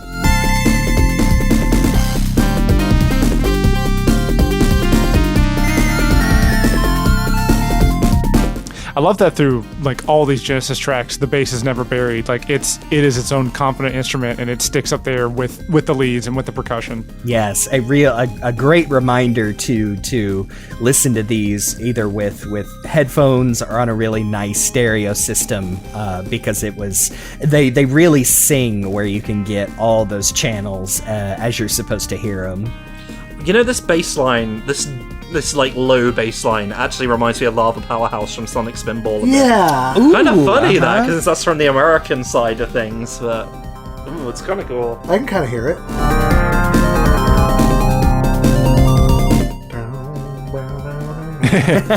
Yeah, I like that melody. Oh yeah. Oh man, that almost is like a Yes keyboard riff. The band Yes. Little bit of roundabout in there. I don't understand this meme, and I'm too afraid to ask.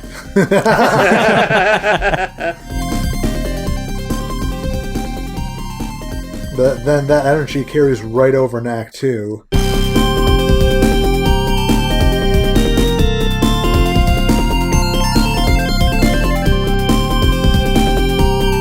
Out of all the Act 1, Act 2s, this feels like it's the same song, just the band switched it up just a little bit. Yeah, really liking those prog rock keyboards. A little bit of, reminds me again, same era, but some of the synth keyboards that Kansas would put on some of their tracks. A little bit, yeah, I can totally hear that.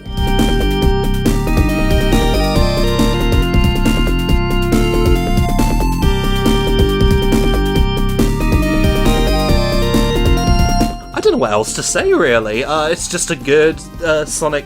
a Mega Drive Sonic track. I could hear it in any of one of the regular 2D games, and that's a pretty good compliment, really. Like this definitely seems like something you would play in like Death Egg Zone. Yeah, it actually has that Death Egg vibe to it. I think what really helps this track and the previous Act 1 track really as a song is that it's not over instrumentized, like, because some of the, even though we like a lot of the songs on the soundtrack, some of the Genesis ones do have a lot of instruments that have some sort of, they have like competing melodies that are working together but also trying to fight for the lead spot, whereas you still have that here, but it doesn't feel like too much. It feels like everything is just balanced right. Yeah, I can see what you mean, especially when it gives space for the bass and the drums to do their thing.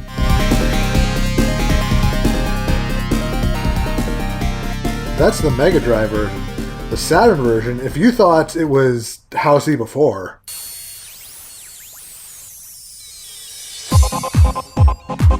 Oh, yeah. Oh, man.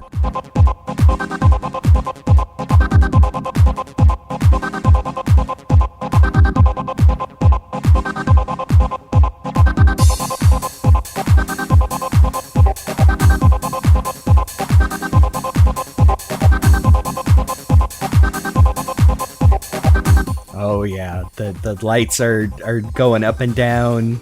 I'm experimenting with an illicit substance someone palmed me. I've got a blue drink that even the bartender doesn't know what's in it. Yeah.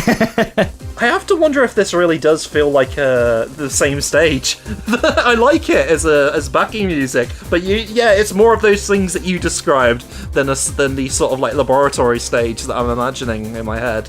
This girl's been staring at me from across the dance floor for like the last 3 minutes. I don't know whether she wants to kiss me or kill me. Maybe both. Told me to follow the white rabbit.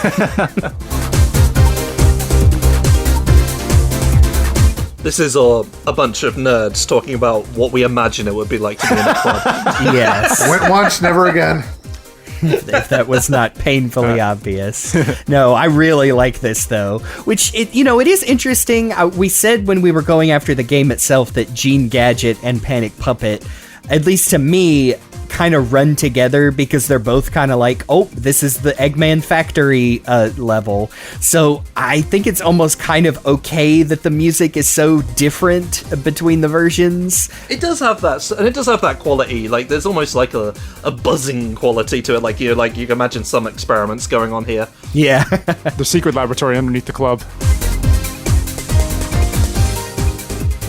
There's also, I don't know if you've noticed, that we have a little bit of the main theme playing through this as well. Yeah, very pleasant. But if we jump forward to Act 2...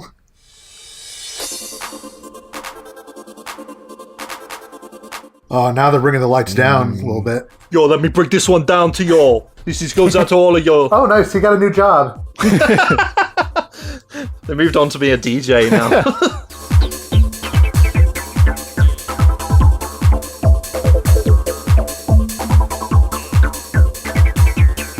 This kind of reminds me of Marble Madness a little bit, like the Xbox 360 arcade one. I was gonna say that driving beat at the beginning was reminds me of Living in the City. Oh yeah, A little bit. I think of like the nightclub scene from Conker's Bad Fur Day. Oh, yeah.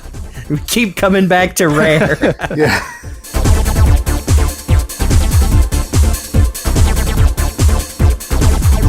I do feel like I could hear this in a lot of like PS1 songs. A lot of PS1 games at the time would have soundtracks of tracks like this during menus. Yeah, what was that? The Wipeout games on the PlayStation would have like specifically like bonus British house bands. Yeah, no, this is absolutely Wipeout music. I was also thinking, just like with Sonic CD, this also kind of sounds like Mega Man 8 music.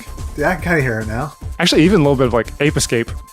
Like I said, it's got a beat to it. I really like it. Yeah.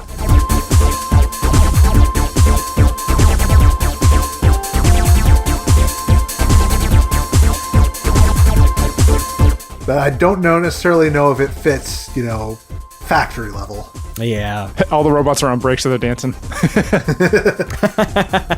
Every Friday at after hours, they all get together and they throw a couple down. This is like the secret break room that Robotnik doesn't know about. Where the hell is everyone? opens the door to this and all the lights and... Hey, Scratch, I got this cool place to show you. Don't snitch, okay? Wow, this place is banging! I woke up with one of my treads missing.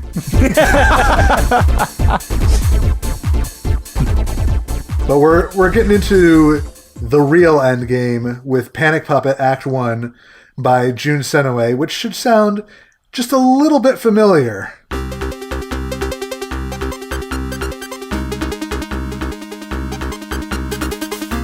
Hey, wait, I thought this was Sonic 3D Blast, not Adventure. Yeah. Now you also hear this when you start up the game, like the cutscene.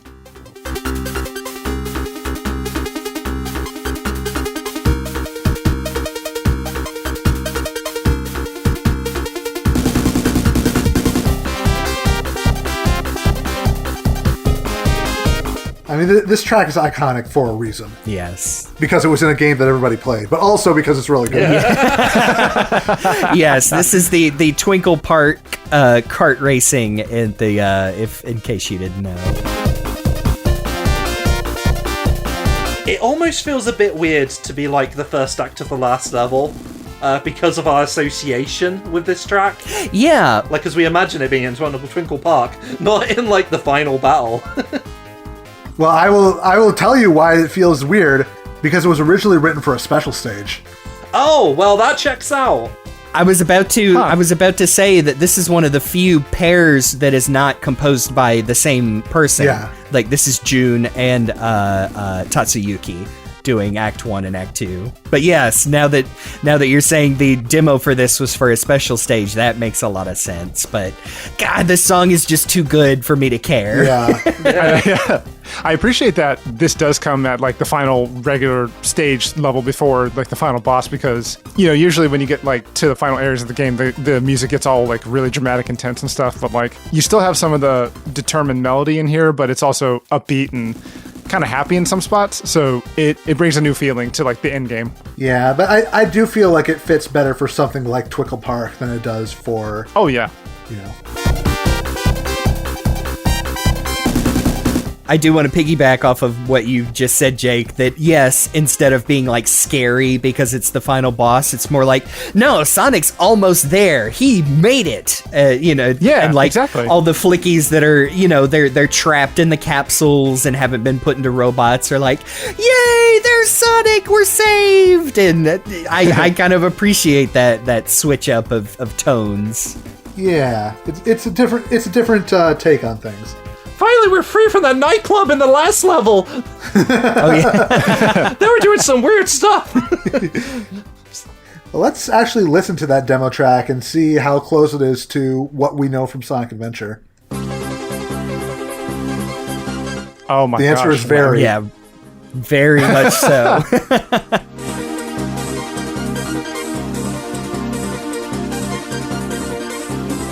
Like, the instrumentation is definitely different, but it's very close to what we ended up getting for Twinkle Park.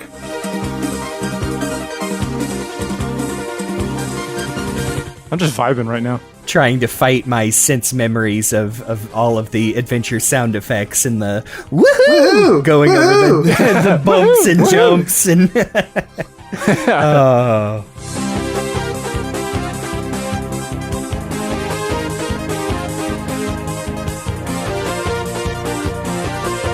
So it was meant for the special stage, you said? Yes. A special stage. A special stage, yeah. Like, this was Okay. labeled on the demo cassette that John Burton had as special stage. So, Imagine if it was like a little go-kart section, the bumper car section like that.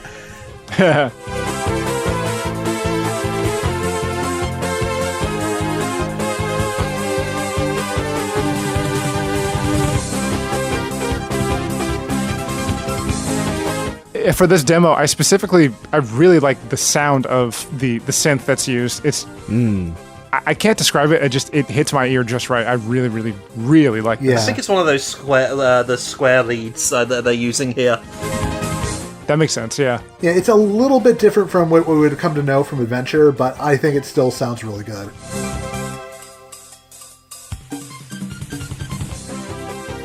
So let's jump forward and hear a very different take from Tatsuki Maeda for Act 2.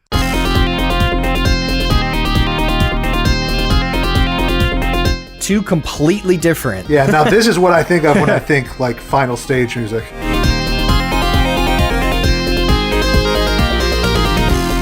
It almost makes me wonder if there was, like, this was only going to be planned to be, like, one act at one point. That's possible. Yeah, like some final zones. And that's why they were like, oh no, we don't have another track. Hey, what about that special stage track we never used? I feel like this belongs in a beat-em-up. Yep. Yeah. Like, I could see this in, like, a Final Fight or something.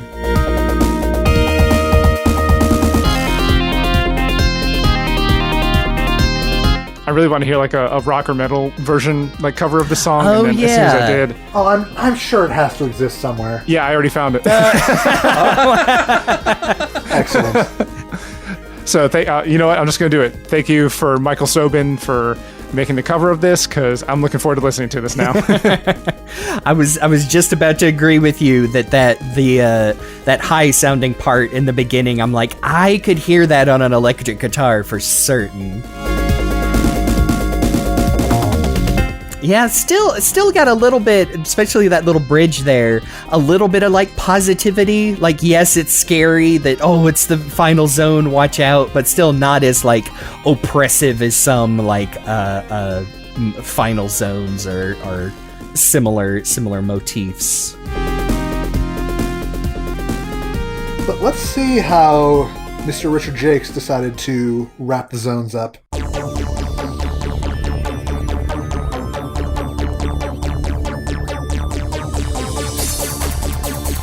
Still pretty housey, but there's definitely a more ominous vibe to this.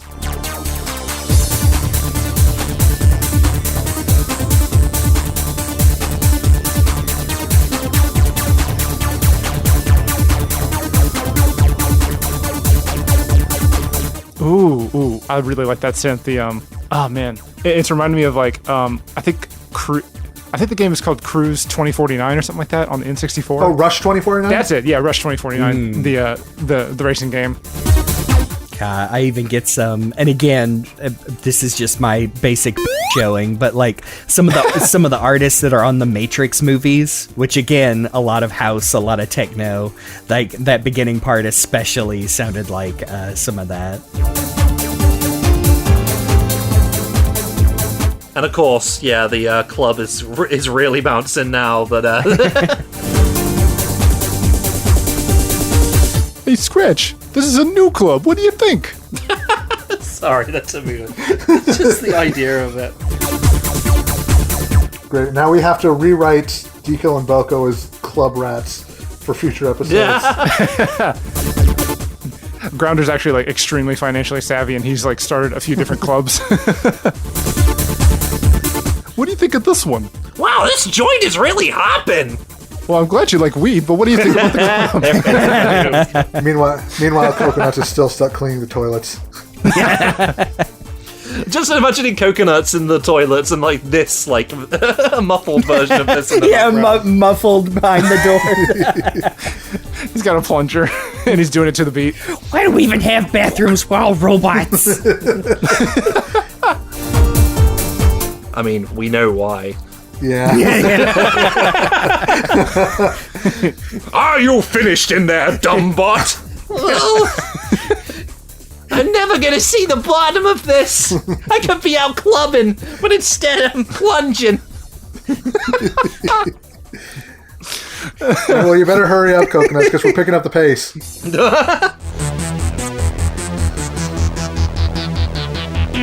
Oh yeah. This feels like a little bit like the Bad Future remix of the previous track. Yeah.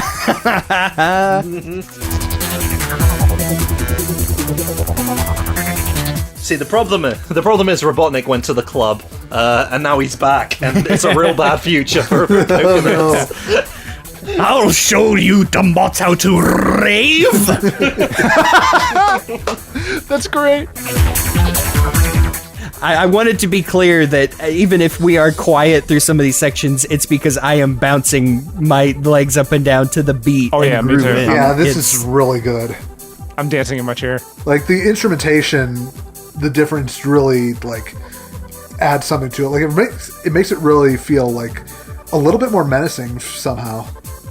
I can't put my finger on it, but just something about... Maybe it's just because it's, you know, a faster tempo.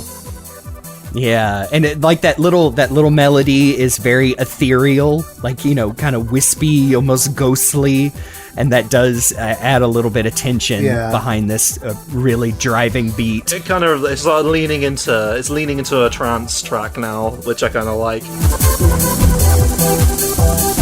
This is not what I would imagine for a typical Sonic final level theme, but I like it a lot. Ooh. This is the kind of tune you want bumping in the background while you shoot up Dr. Robotnik's giant nostril. Who knows what else has shut up Dr. Robotnik's giant nostril at this club?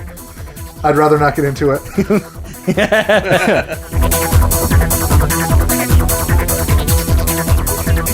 This is it, though. We are entering the final battle, beginning with the Mega Drive version by Masaru Setsumaru.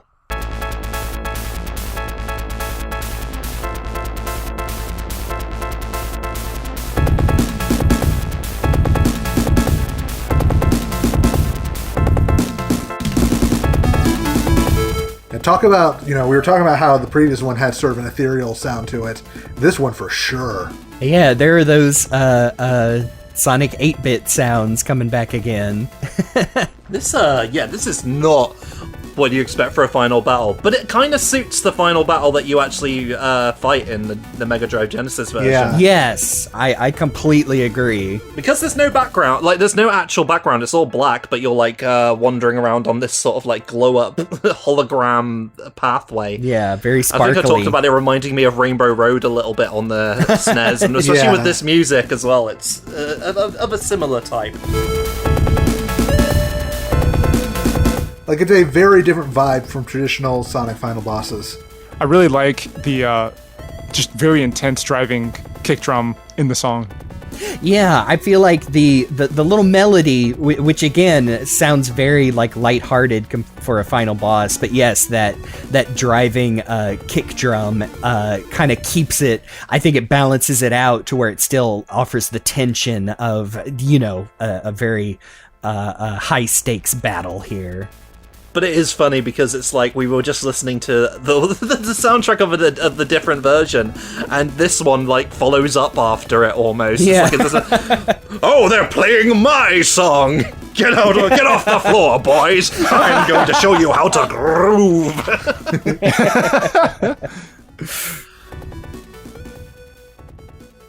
Whereas in the Saturn version,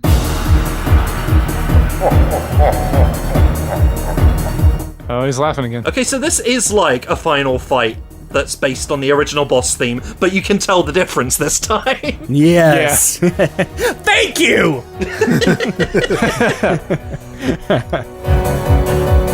Yeah, they've upped the tempo, and I feel there's a bit more to it. I don't know what it is. Is the instrumentation a little heavier? I don't know. it's very similar instrumentation to the normal boss theme, but maybe it's just the tempo, but something about it just feels like a lot more aggressive. It's like, what if the London Symphony Orchestra and Deadmau5 collaborated on this?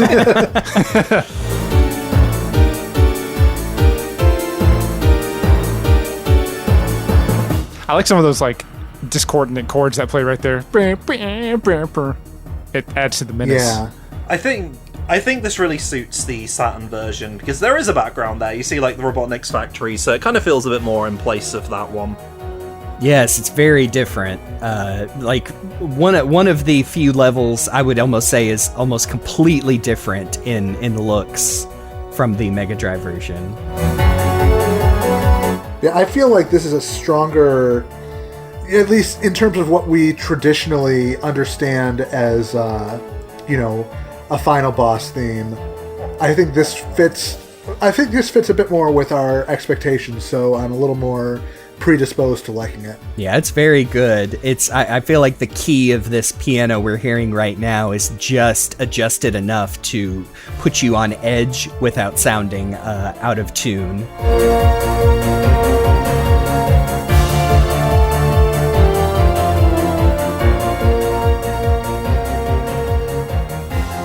Yeah, strong finish for the Saturn soundtrack, but what if I told you all that there were multiple songs that were cut from the Genesis Mega Drive version? I'd believe it. You probably should. I'd say you're crazy.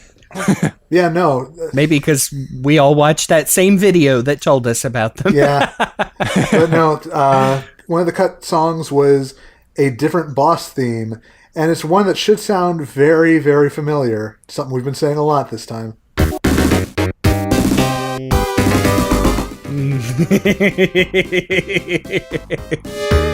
Yeah, so this got reused and adapted as the boss theme for Sonic 4 Episode 1. Oh, that's what this is. Boy, did it ever. Or at least the first phase, anyway. Yeah. Clowny as all hell. Yeah, we've been talking a lot about carnival and circus music. This might be the most clowny of all. Yep. And it's just... Oh, I don't want to harp on it for too long, but it is just like the weirdest choice for the instrumentation, in my opinion. I need a good boss music. What can you give me? Come on, get over here. The boss wants some theme music. All right, here we go.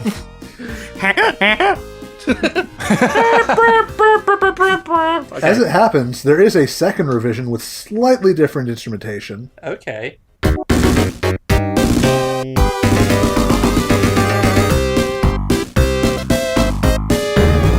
There it is. Oh, a little bit of Sonic 1. The big clown just walked in the room. He's just got that big drum on his waist. Or it's his belly. Yeah. How many times have I told you, dumb bots? I love the timpani. Put it in there.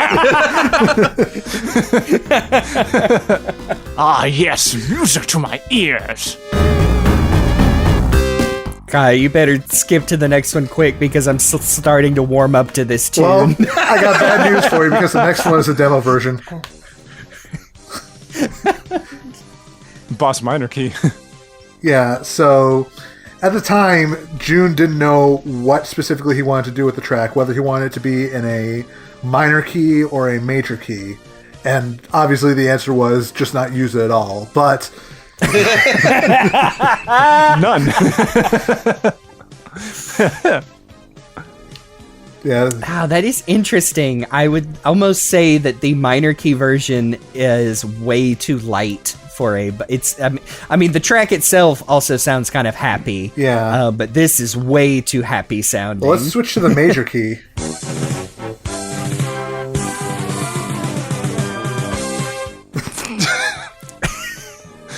Okay, it's not much better. It reminds me so much of Robotnik from Adventures of Sonic. Yeah. It's just- Yes. I can see his dumb laboratory on the top of the hill. And He's- just ba-ba-da-ba-ba-ba. Doing his strutting walk with his butt cheek sticking Yeah. out. Yep. Please, you laudness, put some pants on. Yeah, and enough of this song because I feel like it's going to end up doing horrible things to us if we keep listening to it. But there's a second unused track on the Genesis version that was originally intended for another type of special stage.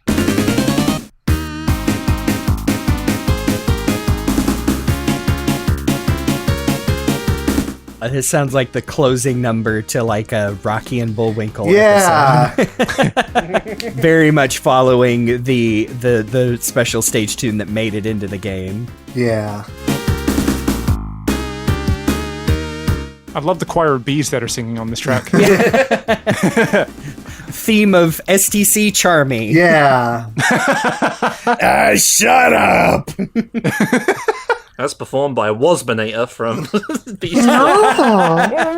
Wasbinator going to perform for Dr. Robotnik now. Nobody respects Wasbinator's music, no including game. Oh, I love my dumb robot son. So, remember how I said earlier that the special stage theme we got was intended for Tails? Well, we have the demo track for what the Knuckles one was going to sound like. And say it with me now, it might sound a little familiar.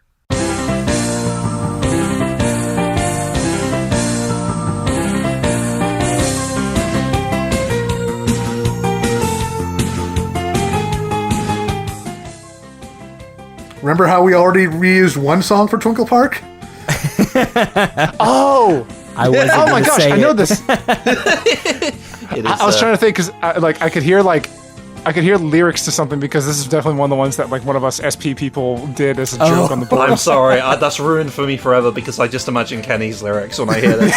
Yes. You mean enhanced, not ruined. No, this is the main / roller coaster version of Twinkle Park. The castle area, it's real Which good. would then get reused again for Sonic 4. Oh, you're right, yeah. Oh, weird! I completely forgot about that. I love big, he's large and moron.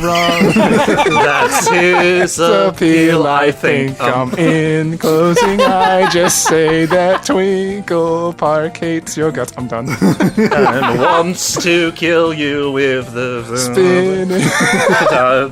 and something and blah, blah, blah, And a roller coaster. coaster. Oh man, the coaster. This will be fun. Let's get going. This joke is for just us. Yes. Okay, we need to stop before this goes too far. But yeah, that brings us to the literal end. So let's listen to the ending themes, not the credits themes, the ending themes from each game. So here's the ending theme of the Mega Drive version by Jun Senoue.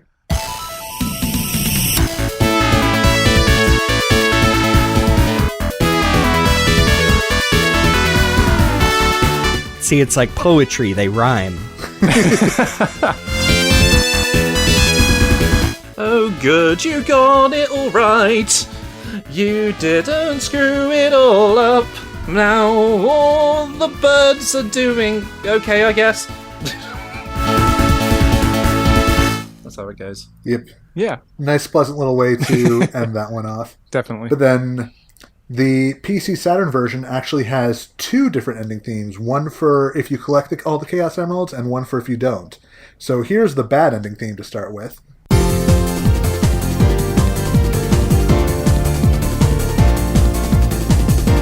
You gotta be on your homework. You could have tried harder. Yes! I was about to say, it's like, you tried your best. Oh, yeah, that little bit. Okay, well, alright. Now I feel bad. Yeah, this is another case where it's clearly synced up with the animation. Nice. But same thing for the good ending theme.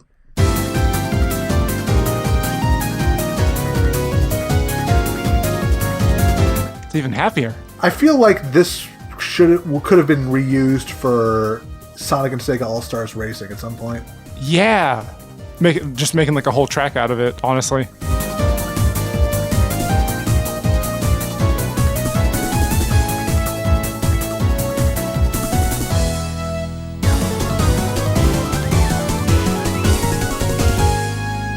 And that brings us to the end with the credits theme, first from the Mega Drive version by Seiro Okamoto.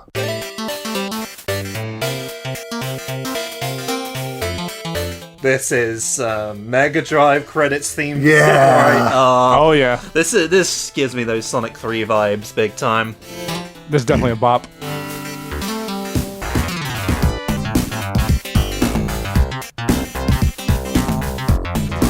Sonic went on to finally find the chili dog he was searching for the entire time. It does have a little bit of a, where are they now? Yeah. Freeze frame credits. Blue Flicky went on to appear in future games. All the other Flickies Died. died. Purple Flicky went into STEM and became a programmer. Oh, that's nice, actually. Or is it? That's actually the bad ending. Yeah. Red Flecky became a UFC fighter. He's still fighting to this day.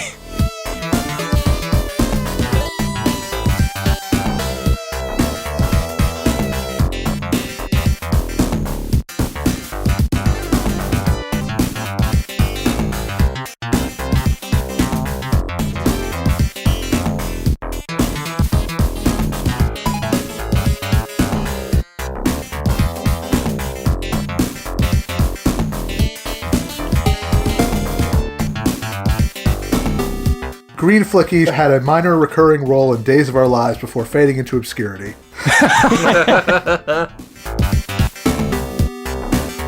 This is so nerdy, and it's probably going to be like something I would enjoy.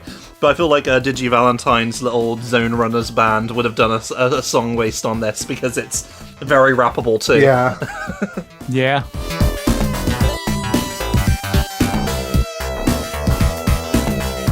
Sorry, I was just gonna say I really like those little flourishes at the I don't know, would you call it a chorus there? Yeah. The little twing doo doo. Oh yeah. I could also imagine this in Toe Jam and Earl. Now I That think too. about it. So now we jump forward reluctantly to the Saturn version, which I believe we're all very familiar with.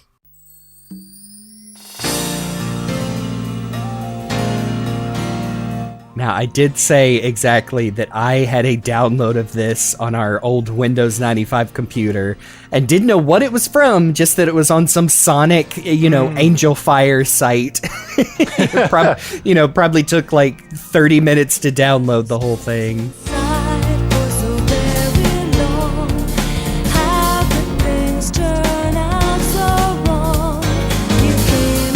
And, it's this kind of song.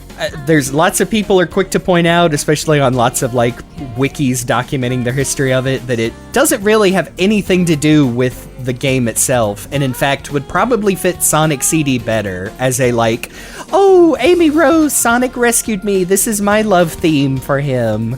Are you sure? Because I feel like it's supposed to represent the Flickies. Because they said they were trapped inside and now they're free from their little... Yeah. But does it suggest that the Flickies are in love with Sonic? Because Yeah, see, then that's what I'm saying, is that it's a little A little Princess Elise's main Yes. vocal theme from Sonic 06.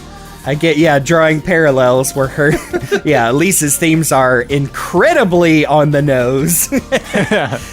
This one there's a little interpretation to it. Maybe, okay, let me get hippy dippy for a second. What if this is from the perspective of the island itself, and this this is Mother Nature thanking Sonic the Hedgehog? Mother Nature sees Sonic as her hero. Yeah, that's how much of an important character he is. But I do feel like this is of its time, and I feel like it almost needs like a male voice to harmonize with. Like that's that sort of song. Yeah, a little bit. The vocals in this song were performed by Debbie Morris, who I tried to look up and couldn't find any other stuff that she'd worked on. She had a couple of special thanks in a few other Sega games, but nothing like concrete that I could find. Yeah, I assumed that this was the same vocalist that worked with Jakes on Sonic R, but that is a completely different person. That's TJ Davis. Yes. But yeah, she has a very nice voice. Again, it's this kind of song, and it's perfectly competent. Even if the lyrics are a little silly. Yeah, it's just, it does kind of come out of nowhere after the rest of the Saturn soundtrack for the end credits theme. Yeah. Like, I admit, I kind of marked out a little bit when I recognized the remix of this in Generations, but...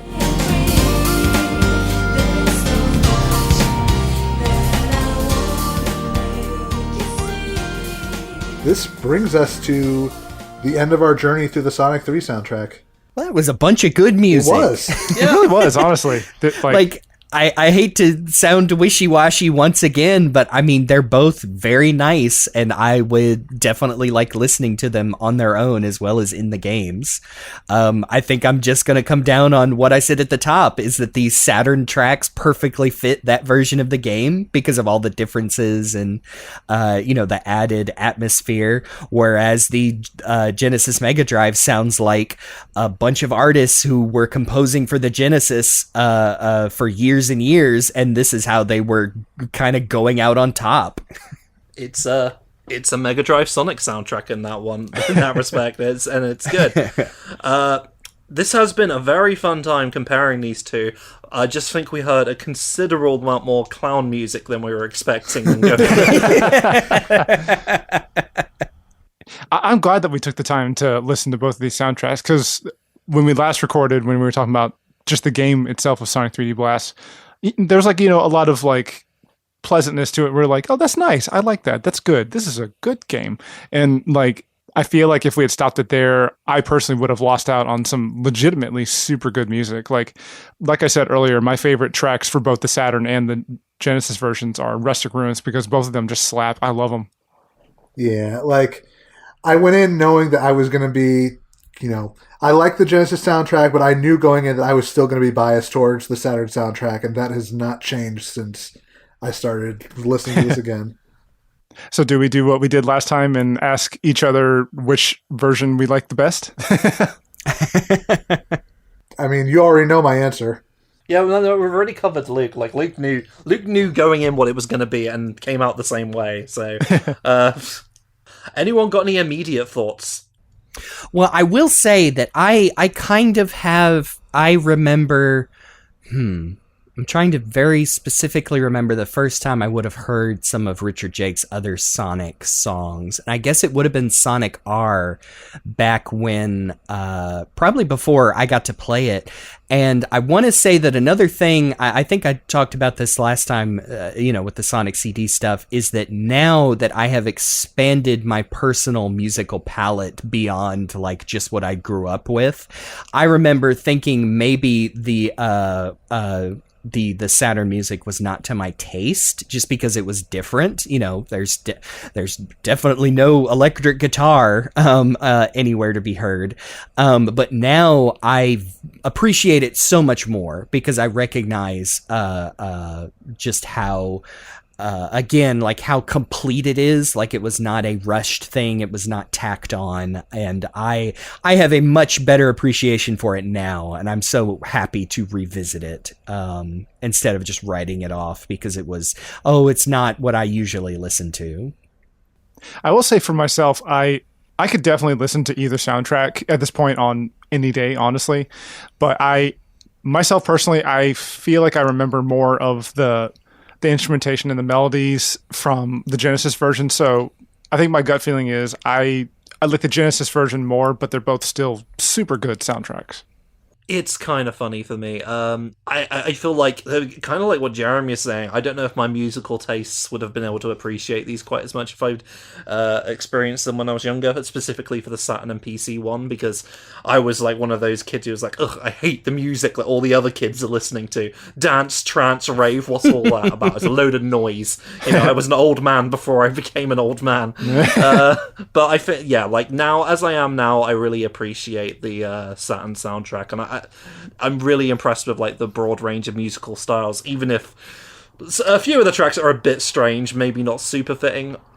There is like my silly lizard Sega fan brain that's always going to sort of like lean towards a Mega Drive soundtrack, but I don't know where I stand in the end. I think they're both really good and fit the individual versions of the game that they're from. 100% agree, yeah. So I don't know where we've landed in the end. I feel like I'm down the middle, and that's strange to say. Maybe leaning a little more towards the Saturn one because it's a bit more.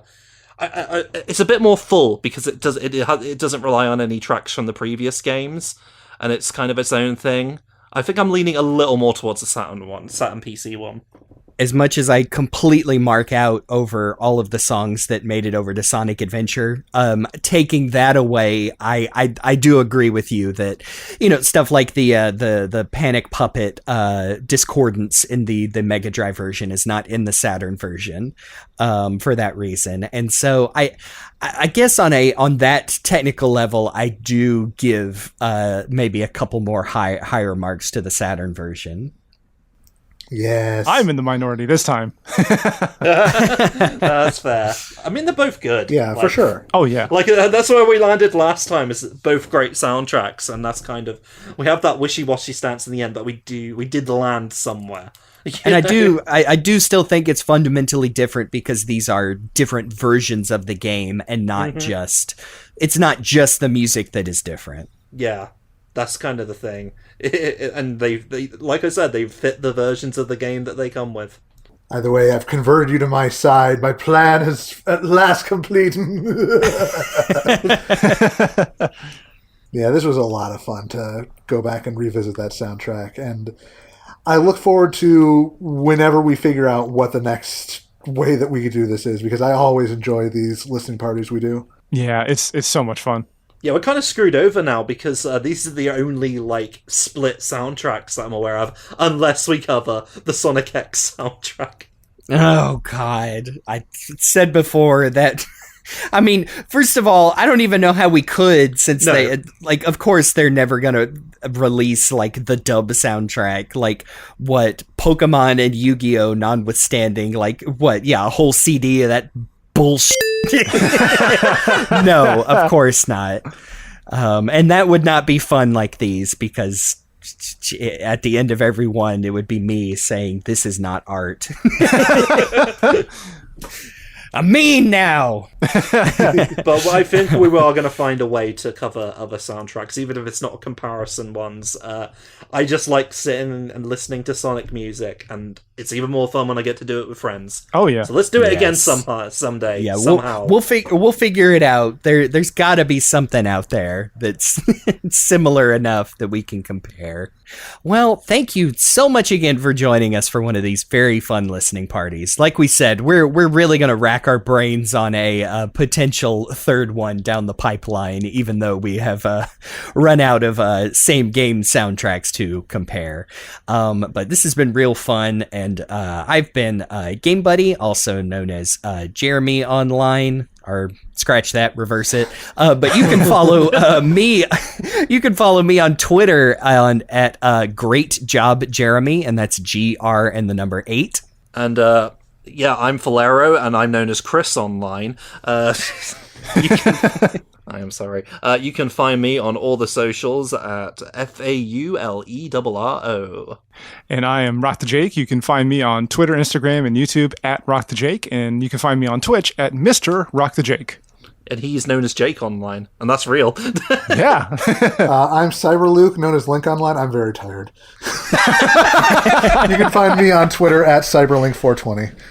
And as always, and I tell you what, these musical episodes always make me so thankful for our theme song from the album Gotta Go Slow by Amy Waters.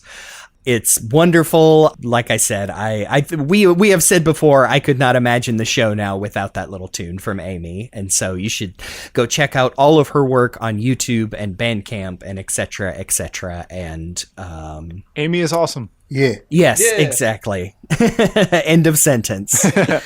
But next time, I think, well, okay, so we are going to discuss a rather broad subject. We're going to talk about some Sonic fan games, but we are hopefully have another guest in the works for that one. So we're going to keep it kind of vague for now because we're gonna work out some details as we get scheduling together. But I bet we're probably going to talk about your favorite Sonic fan game. I mean, this is like a really obscure one, like really, like no one's ever heard of it, but most likely. Yeah.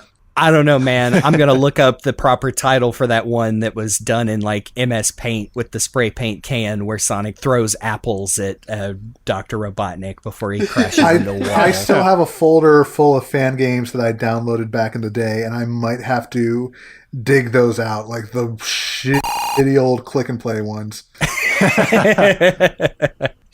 And now always we try and remember that liking, subscribing, leaving us a review for the podcast on your podcatcher of choice actually really helps get the podcast out there. We just really appreciate that because we know it actually does help, and we want to get the show out there to folks and get you plugged into all the stuff we're making, whether it's this or we're working on videos and all, and that really does help us. So thank you.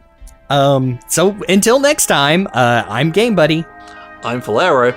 I'm Rock the Jake. And I'm Cyberlink, and I'm just going to lie down in the fetal position and weep.